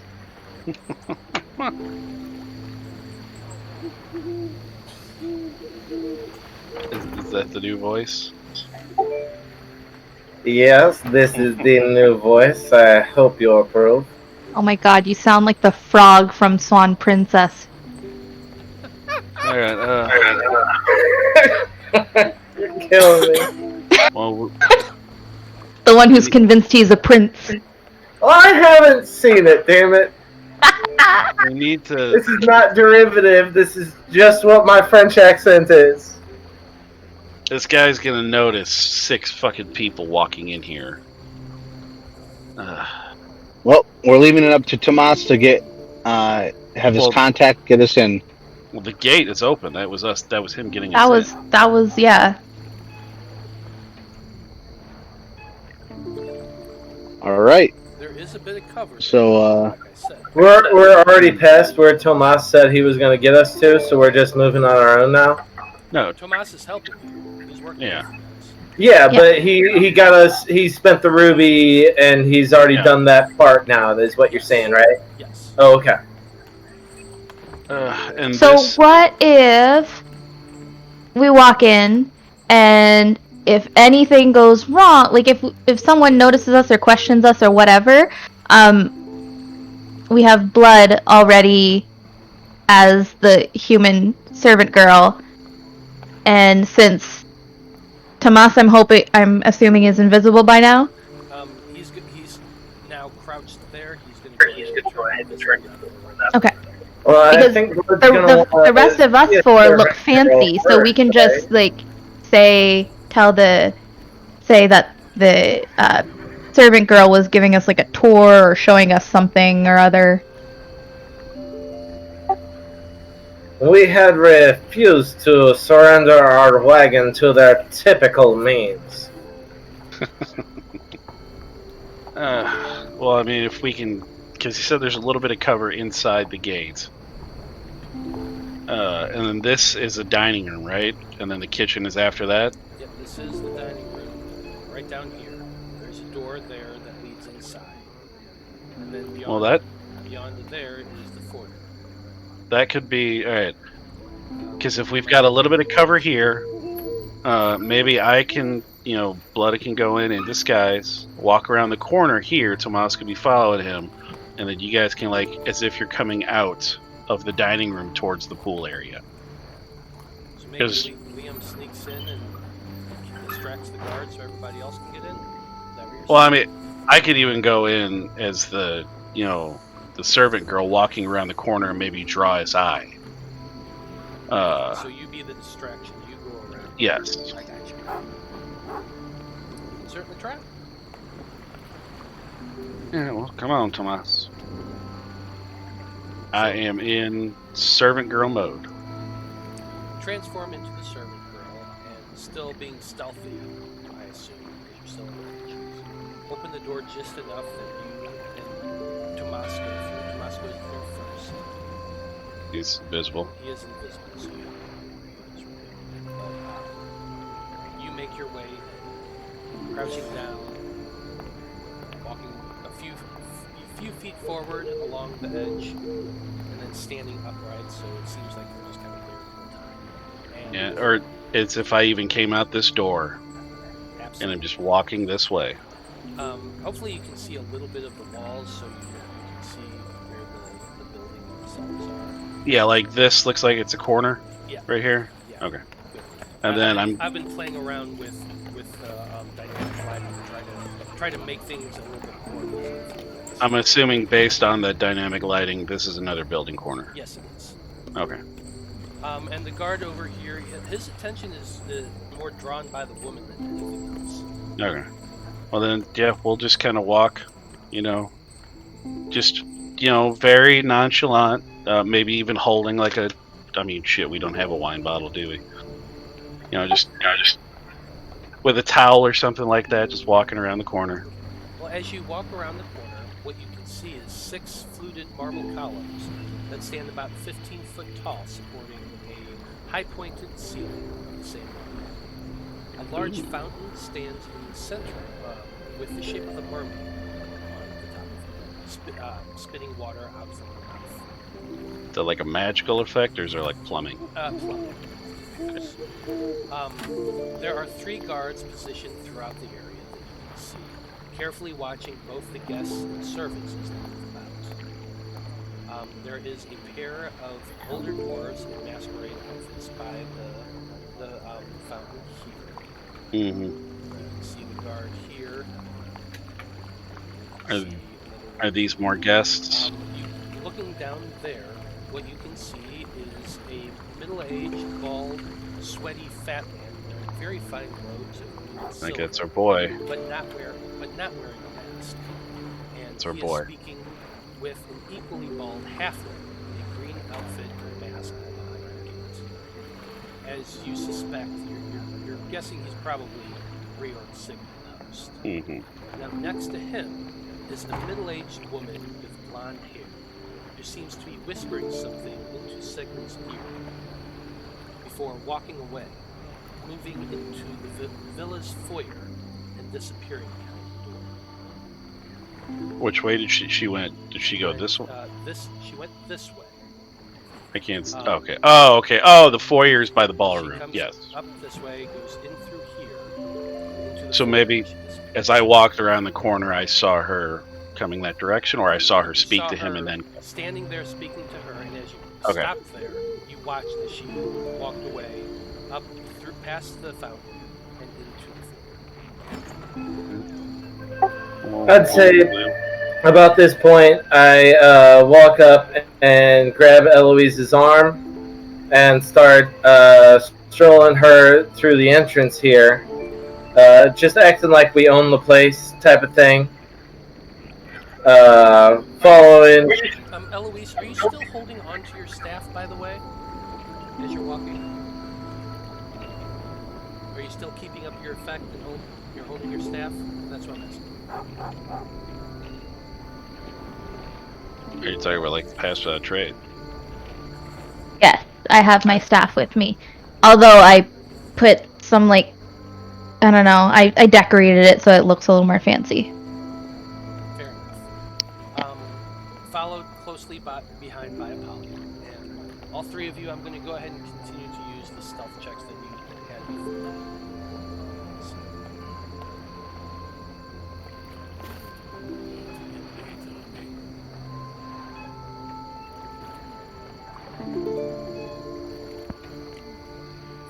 Should have disadvantage. Well, That's a 17. Yeah. We were all in the 20s. With the effects of your spell and with the woman standing in front of him just chattering away ridiculously, and all of you are kind of creeping in slowly, quietly. You have the staff out in front of you, Eloise, as you're holding it, with that power there, and she's just the most annoying carrot of a woman that you've ever heard. Just going on and on, wanting to speak to Reorg himself. This is absolutely horrible. What's blah blah blah, and you're just all of you roll your eyes.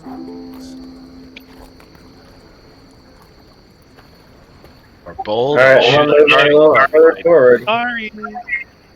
But yeah, Tomas and I can sneak down, and then we'll pass in. Oh God, where? Yeah, that's actually. Is that a door, That is or a door. because I saw that there was like a shade of light there. That's why. Yep, there actually is a door. All right. Okay. Oh, I see. Okay, I found it. Yeah, I just didn't go far enough down. And then he and I'll slip in here, and I guess this is the door to the kitchen. Is that a door? Yep, 1 second. So, walking through there, what you see here is 2 very long tables surrounded by chairs, laid out in silverware, and ornately clad. There's canapes on the table already, bottles of wine put out among the tables, opened and decanted, and yes, down to the lower side there is a door right there that you suspect is where it leads into 2 kitchens. So And he and I will Go ahead. go. No, I was to say he and I will just start making our way that way. Tomas, Tomas is still invisible, walking behind you. You pause, and there's the door. You check it, it is not locked. Just going through. Yes, we'll open it up. Okay. So go ahead, both of us are going to roll stealth checks. Tomas has advantage because he's invisible. You have advantage because you Disguised. Ooh. Tomas, however, Is he still within 30 of Eloise? just. Oh! Holy shit. and, Plus 10. and that just saved your fucking lives. As the door opens and the two of you silently slip in. Let me see this.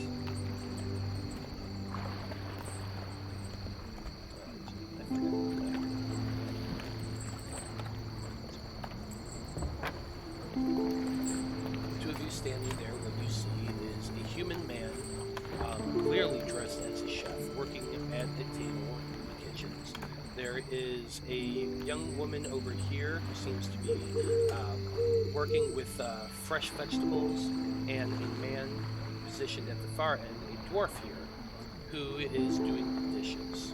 The three of them don't seem to notice you as you very carefully open the door, step in, and close it. Well, it looks like we're gonna have to pass by at least one of them.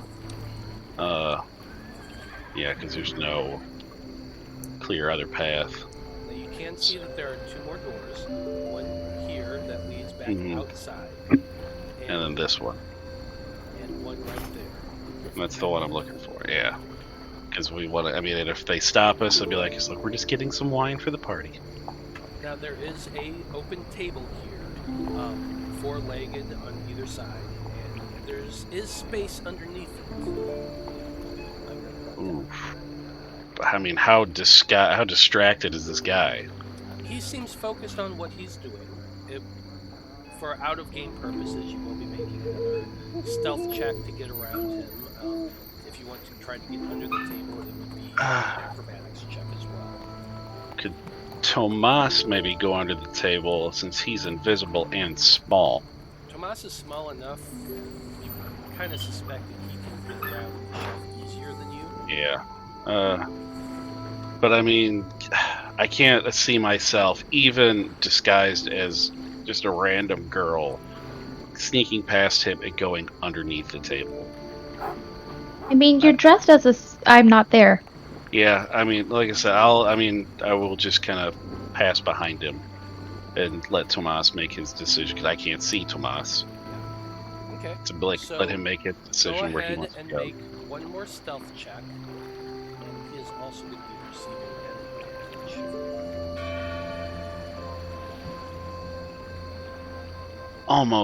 Almost perfect.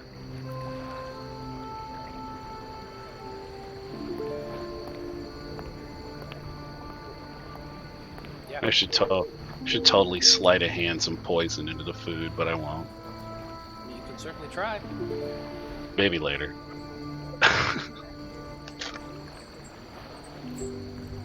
But yeah, so I will slip past sweet Tomas. Yes. Both of you very nimbly scurry past him.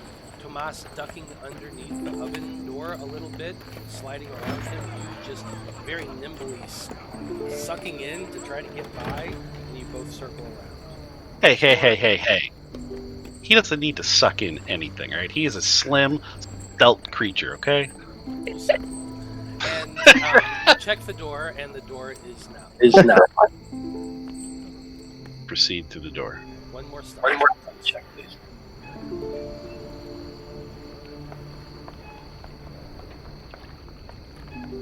Yes, very easily. You open the door, push it open just enough that the two of you manage to creep around it, and close the door behind you as quietly as possible to find yourselves in the small pantry that is the small entryway that leads to the engine. Check my fucking heartbeat here. Alright, Okay, so I'm gonna quickly surveil for traps or anything like that, and then we'll start making our way. But if you were about to say something, I interrupted. So go ahead and make your investigation check. Or actually, it's perception. Perception check. And while that's going on, Eloise, Liam, Apollyon, and Veil. 17 on the I have completely dropped stealth, and I am now strolling into this party like I own the place. Happy to make a deception check if you wish, but I am... And I do. Yeah. Okay.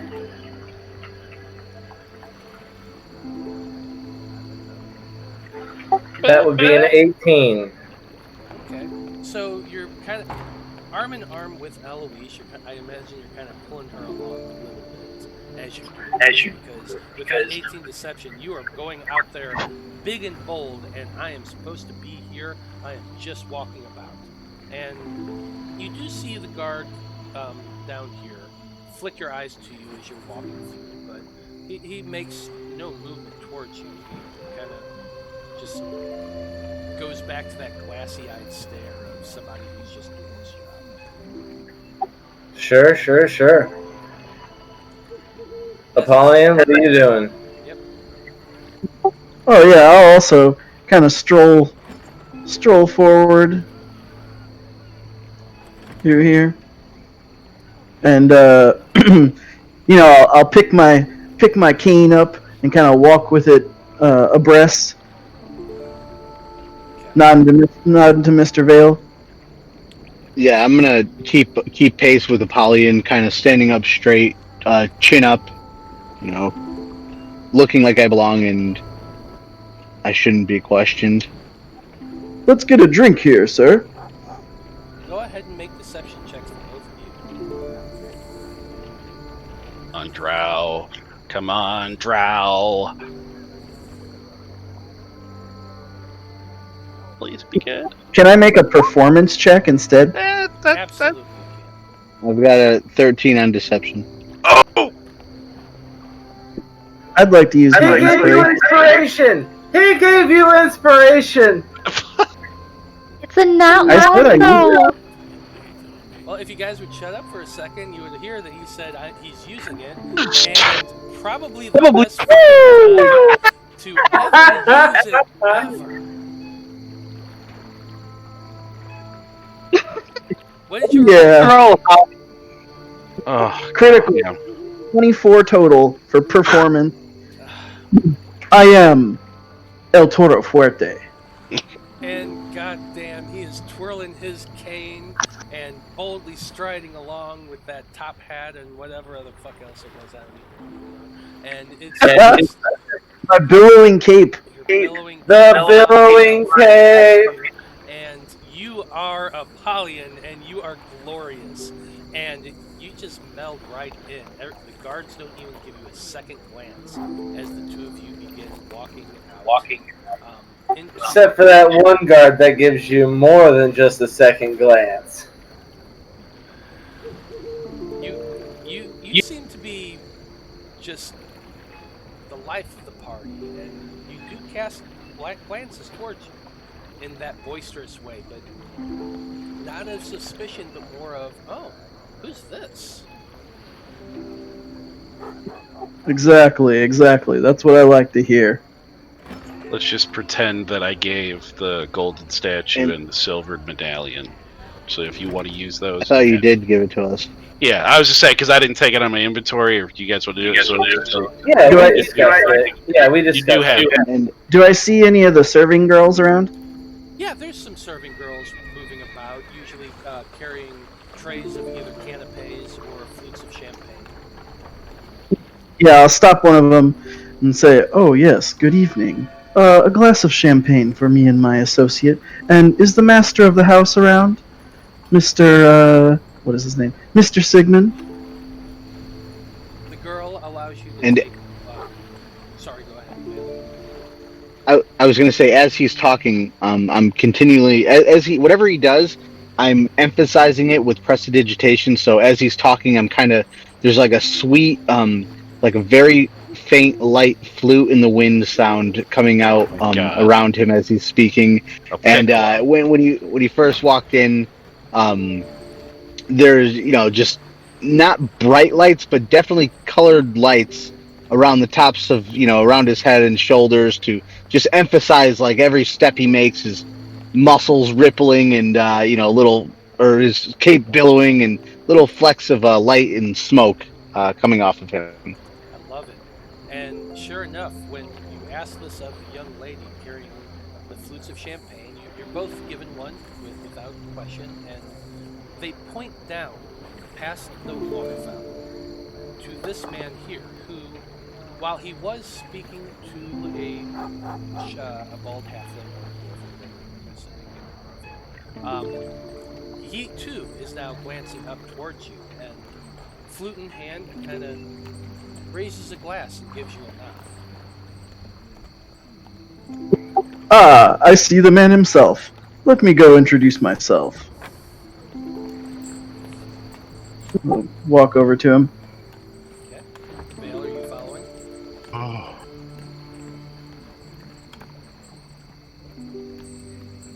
Vale?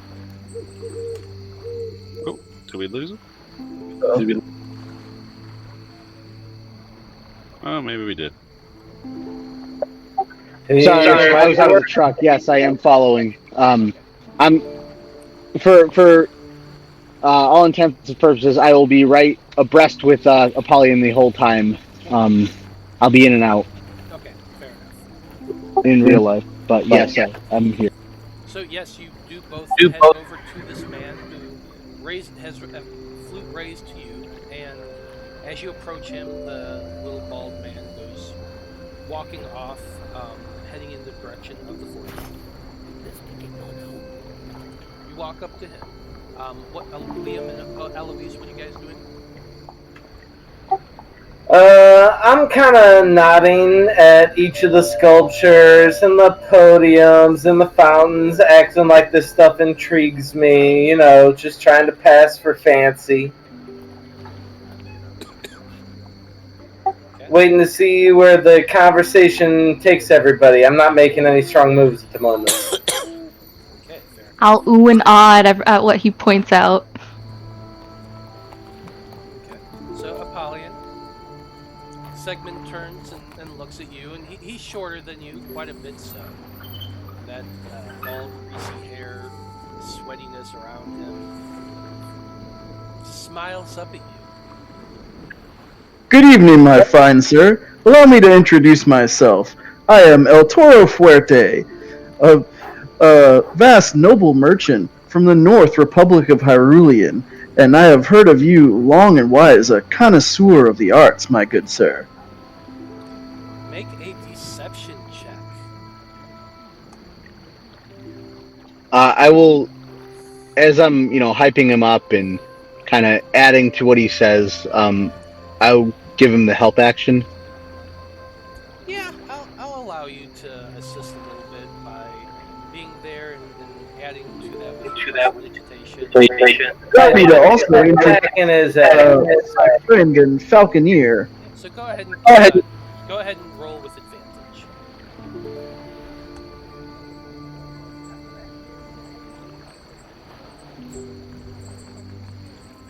Wow, an 18 on both. That's actually kind of funny. 18.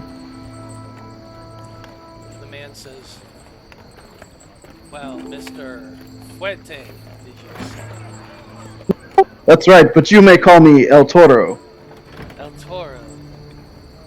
I am Reorg Segment, master of this villain. You are an interesting character, and yes, I do indeed have something of a love for what's the word? Antiquities."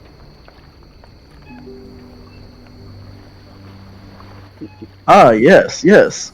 Well, I love so far the party you've been throwing. The champagne is excellent. But perhaps before we enjoy ourselves too much, if you'd like to step in private and discuss a little bit of business, I would be very pleased. Oh, I am not planning on speaking any business today. Today is a day of pleasure, pure and simple. Welcome. Perhaps we can set up a meeting for later this week.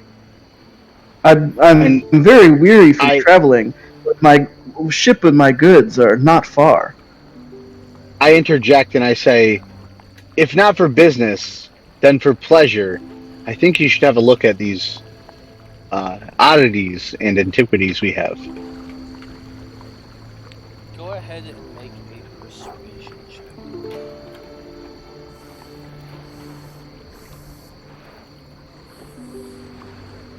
Ooh, we That are is a rolling 17. really good tonight. What sort of antiquities do you have? He says as he's rubbing his beard.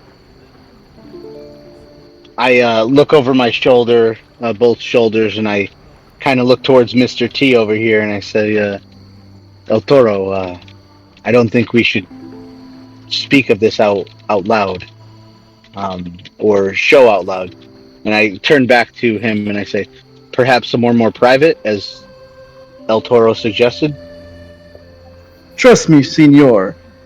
This will be worth it. You boys intrigue me. Alas, it is almost time for my speech. But perhaps after. But please, enjoy yourselves. Oh, and of course, many indeed, sir. I agree. We will enjoy your party as much as you will, I'm sure, and we will speak at your convenience, my good lord. nods and smiles and says, very good, very good. Please enjoy yourself, make your the rounds. Stop in and have a dance if you will. Now excuse me while I must address my invited guests. He's walking away towards the door. I'm gonna start walking in the same direction that he does. I want to hear this speech. Okay, well, he heads here to this door and enters. Did he just insinuate that Apollyon and Veil were not invited guests and that he knows this? What? I didn't hear that. No, He said he asked, he said, excuse me while I go and address my invited guests. I wouldn't call it emphasis on so much. I mean, a guy in his station is used to surprise guests and people that he's not entirely expecting to show up. He's used to that. Is he? So I wouldn't read too much into it. I rolled a 9 on insight. Do I think he was being facetious? No, he's pretty literal. He was just going to make a speech in front of his guests. No big deal. No big deal. Go Yeah, Okay, yeah, yeah. I'm trying to follow him as Okay. because it sounds like that's where the party is. Yeah, we'll go there too. We'll go into the ballroom. Okay, so you all start heading towards the ballroom. And while that's going on, Blood and It was a 17 in my perception earlier. you do not see any traps in this area. What you do see are some barrels full of what appear to be cider listed on the side, and you see a stairway leading down. We'll take the stairway.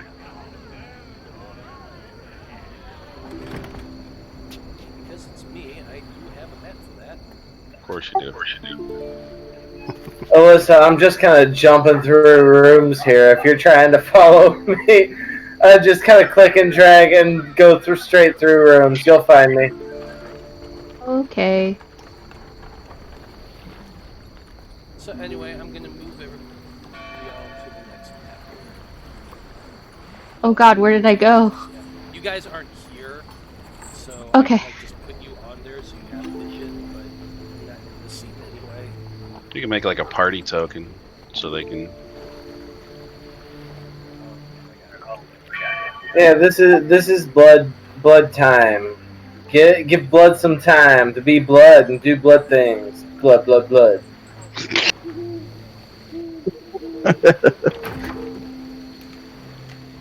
I haven't.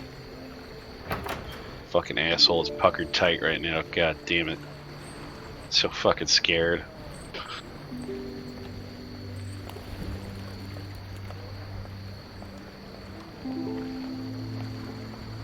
Can everybody see No. now? No. Negative. How about now? Yeah. No. Yup. So there you guys are. Everybody can see Tomas. We're gonna be using it. What you guys do see as you come down the stairs, you see a room pretty much what you would expect inside a wine cellar. You see there are 3 racks that run through the center of this long, dark chamber. There is no light whatsoever. At the far end, there is a rack filled with wines. There are 6 barrels of hard cider along one wall, and what appears to be 8 crates along the far side. There are 2 shelves that appear to have foodstuffs in them as well, and there are 2 very large casks of ale down at the far end. It's pretty well stocked. And I guess, is this a door? That's a wall. Okay. It's just oddly shaped, I guess, with the dynamic lighting. Well, I mean, we'll start fanning out, and I'm assuming I can... Now, does he have dark vision? Tomas, yes. Okay. No, I'll just tell him, I was like, I can't see you, so you're just gonna have to kind of maybe make a noise every once in a while, but start looking for something in here that might be a secret entrance or something. I am here. I'll check the casks on the left side if you want to take the right side, but those bottles will line up there. Go ahead and make perception checks.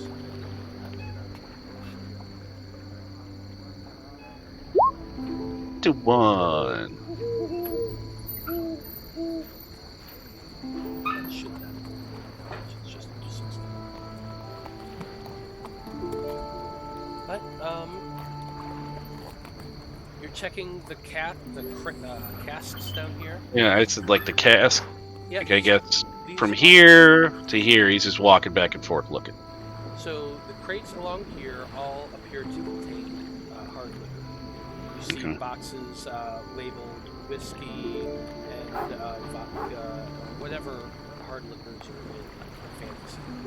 There's Flipping a representation. few of the whiskeys into the handy haversack. Do we have skooma?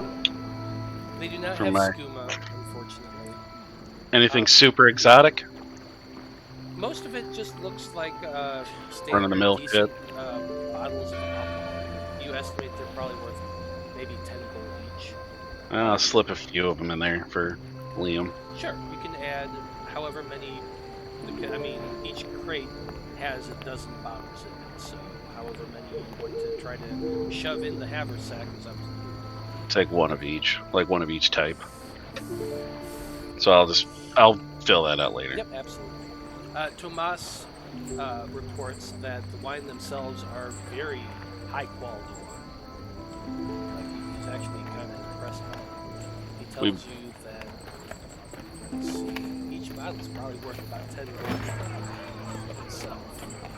Oh, and the hard liquor, I'm sorry, I didn't say the hard liquor are worth 5 gold each. Maybe I'll say grab one of them so I can have it in case I need to be presenting like I am delivering a bottle of wine. But make sure it is not like the most expensive looking one there. You know more about wine than I do, clearly. Give me a nice one, but not the best one. He gives you one that has a little dust on it, but not a whole lot, and hands it over to you. And I'll have that. I'll put that in the sack too, but that's something I can pull out. Yep, bottle Like, of and fine wine. have like a towel or something like that, as I'm gonna pour wine for, guests. Just in case. there are 50 bottles of fine wine itself in there. We'll just The barrels along the other wall are cider.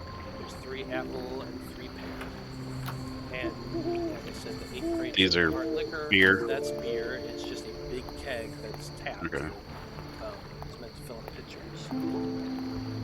pitchers. Are we finding anything that's looking out of place, or like a movable wall? Anything? So you're looking specifically now. Yeah, I wanted to search like this corner to like in this corner and have him search like here to here, Well, then I'm like gonna on ask that. for one more Another- specifically an investigation check. Because there's got to be. I mean, if there's not something here, then we got to go upstairs and find that other set of stairs. It's a 20 investigation. Yes. There, over here between the cask and the crates, you do find a small indent, or a stone that's a little bit out that you kind of push in a little bit, and the door, you hear a click, and the door kind of releases a little. You're able to push it forward. He just a teeny tiny bit, realizing he didn't check for traps, and realized he just heard that click and probably almost shit himself. And he'll just whisper, he's like, Tomas! Tomas! Found a door! Tomas goes down, and you feel a little bit of a tug on the door. Man, we're going in. I was like, you ready for this? Alright, so let's get moving. We're just gonna start, and I guess he's got a passive of 18, but he will just kind of like be looking for anything, because that was a secret door. Now maybe they won't have traps and things behind the secret door, but he's gonna just look for like basic things, like anything that looks out of the ordinary. What do the walls look like? Are they smooth stone? What are we looking at? Shut up, I would be able to tell you. I can't stop talking, you know this. I'm nervous. What you see Boom. is a 5-foot by 7-foot narrow corridor made up of the same stone brick that the rest of the house has been. The corridor is quiet and kind of musty as you walk. Push the door open and walk in. You can see there about 25 or so feet. The path goes off to the right and continues forward. Looking around, cautiously, nervously, you step into the area. Go ahead and make a perception check.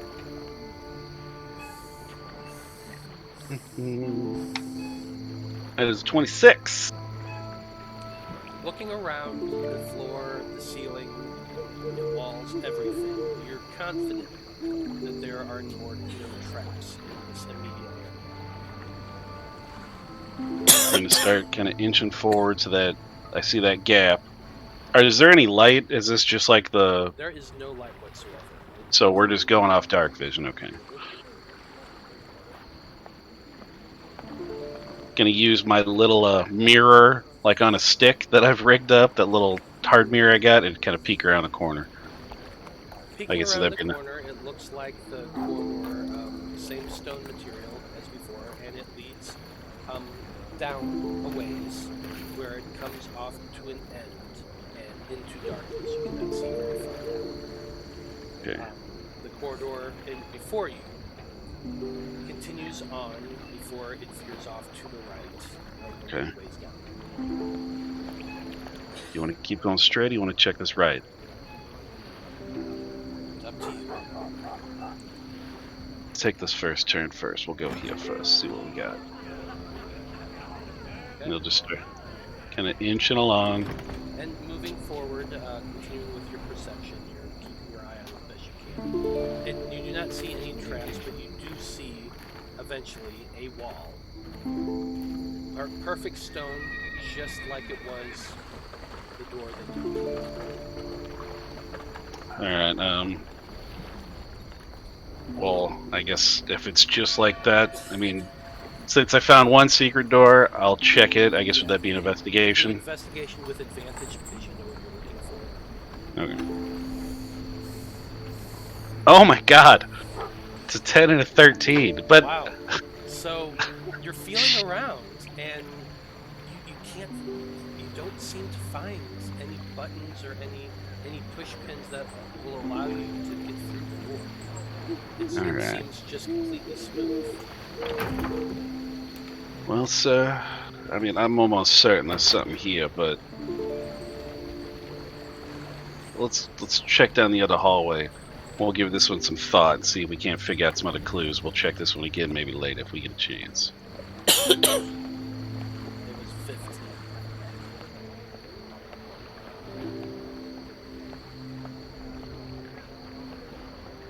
Can I do another secret agent check around the corner? Or is this a door? Is that why? The corner leads to another stone wall, just like the one you found. Balls. Alright. These corridors wouldn't just be here. There's gotta, I mean, I'll check again on this one, because it doesn't make sense that there wouldn't be something else here. Another investigation check with advantage. Let's hope this one's better. 15 to 17, so it's a little better. Yeah, it is a little better. And you do see a small outward stone on one side of the wall. Yeah, we'll click it. And I'll keep that in mind for the other door when we go back later. Ooh. So, as the door slowly opens and you kind of peek your head around, what you see down there is a long row of a long corridor, and to the left you can see a cell, iron doors over a door to the left, whereas to the right you do see a bit of an entrance that leads out. This room is lit. You see torches along one side. You can see fairly decently along there. You guys, as far as your vision goes, that's what you can see. It's a very long corridor. It is brightly lit. On the left side, you see cells. Do we... Oh, go ahead, sorry.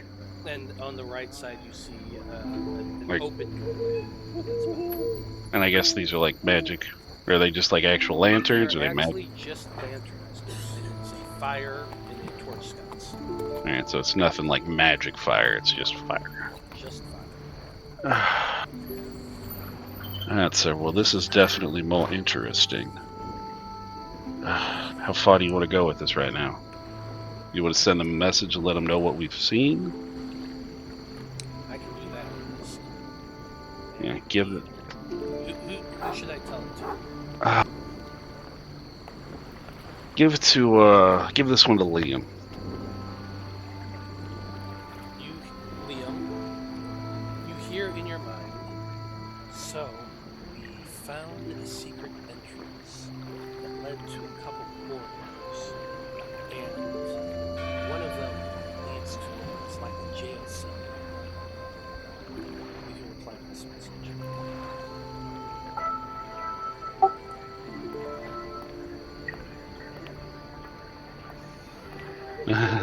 Well, I suggest you continue to investigate.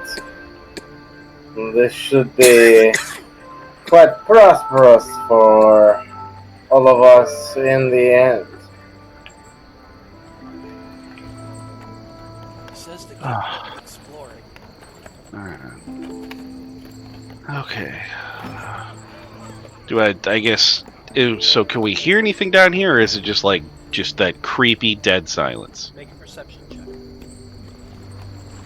Because this seems like they're with the lights. I'm worried that we're about to run in with our pants Also, down around our ankles. Tomas is going to cast guidance on him. So you get to add Sweet. It's just at a perception check. perception check. Well, that's a 26. Let's see what I can get with the D4. Another 2, so 28. Yeah. You're crouching down, straining, listening. And what you can hear is chattering and laughter coming from somewhere farther ahead into the chamber. I don't know if you can see. Yeah, I saw where you did it. Yeah, you gotta change yours to like, because yours is black when it's on a black field. That's Make the yours point. like, I'm trying to make yeah. it more difficult to see. If you can. You sneaky fuck! I see what you're doing. But you can hear chattering and a little bit of laughter. It's faint, because it is definitely in a far room, but you can hear it. Nothing serious and hushed. It seems lighthearted. Okay. It does. Alright, well, let's say, can you... I guess you can't really cast spells, can you, while you're invisible? Actually, I have one more thing to add. Oh. You can also hear just faintly over or underneath the sound of all that chatter, just a tiny bit of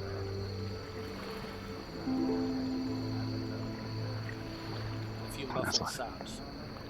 It's like, can you hear that, sir? Dawson's gonna roll as well, but I doubt he's gonna well, he did get a fucking 20 for some goddamn reason. Yeah, baby. So, Yeah, he stops and listens and says, "Yeah, I can hear it too." God, wasn't really expecting a rescue mission here. Hopefully this crying is... Hopefully it's a servant and it's not somebody being tortured. Alright, well, let's kind of slowly start making our way. And I think that's actually a great place to end things for this evening, God damn it! because it is almost 10 o'clock. You got me, Alright. you got me terrified, pissing myself. God.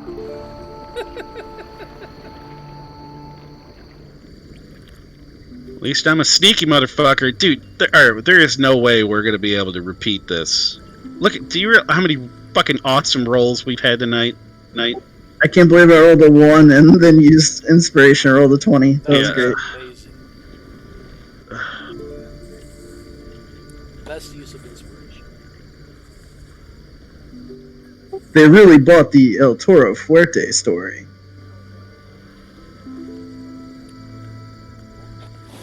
Anyway, good session, everybody. I think we had a lot of fun with this one. Tune in next week when we see what happens with all of this insanity. We have half our party moving about the compound while 2 other members are stuck down in the dungeons with God only knows what's up there. But it's going to be fun. So, for everybody here with the Faab Five, I am Matthew R. Dawson. Just want to thank everybody for tuning in and watching us. If you enjoyed what you saw here, please feel free to click follow. Your support helps us and gets us to a goal of getting to that first tier on Twitch. So, anyway, thanks for watching. We absolutely appreciate it. Have a great night, and we will see you next Monday. Good night. Good night. Peace! Oh, god damn it. Can I get that? Yeah, it's like boom.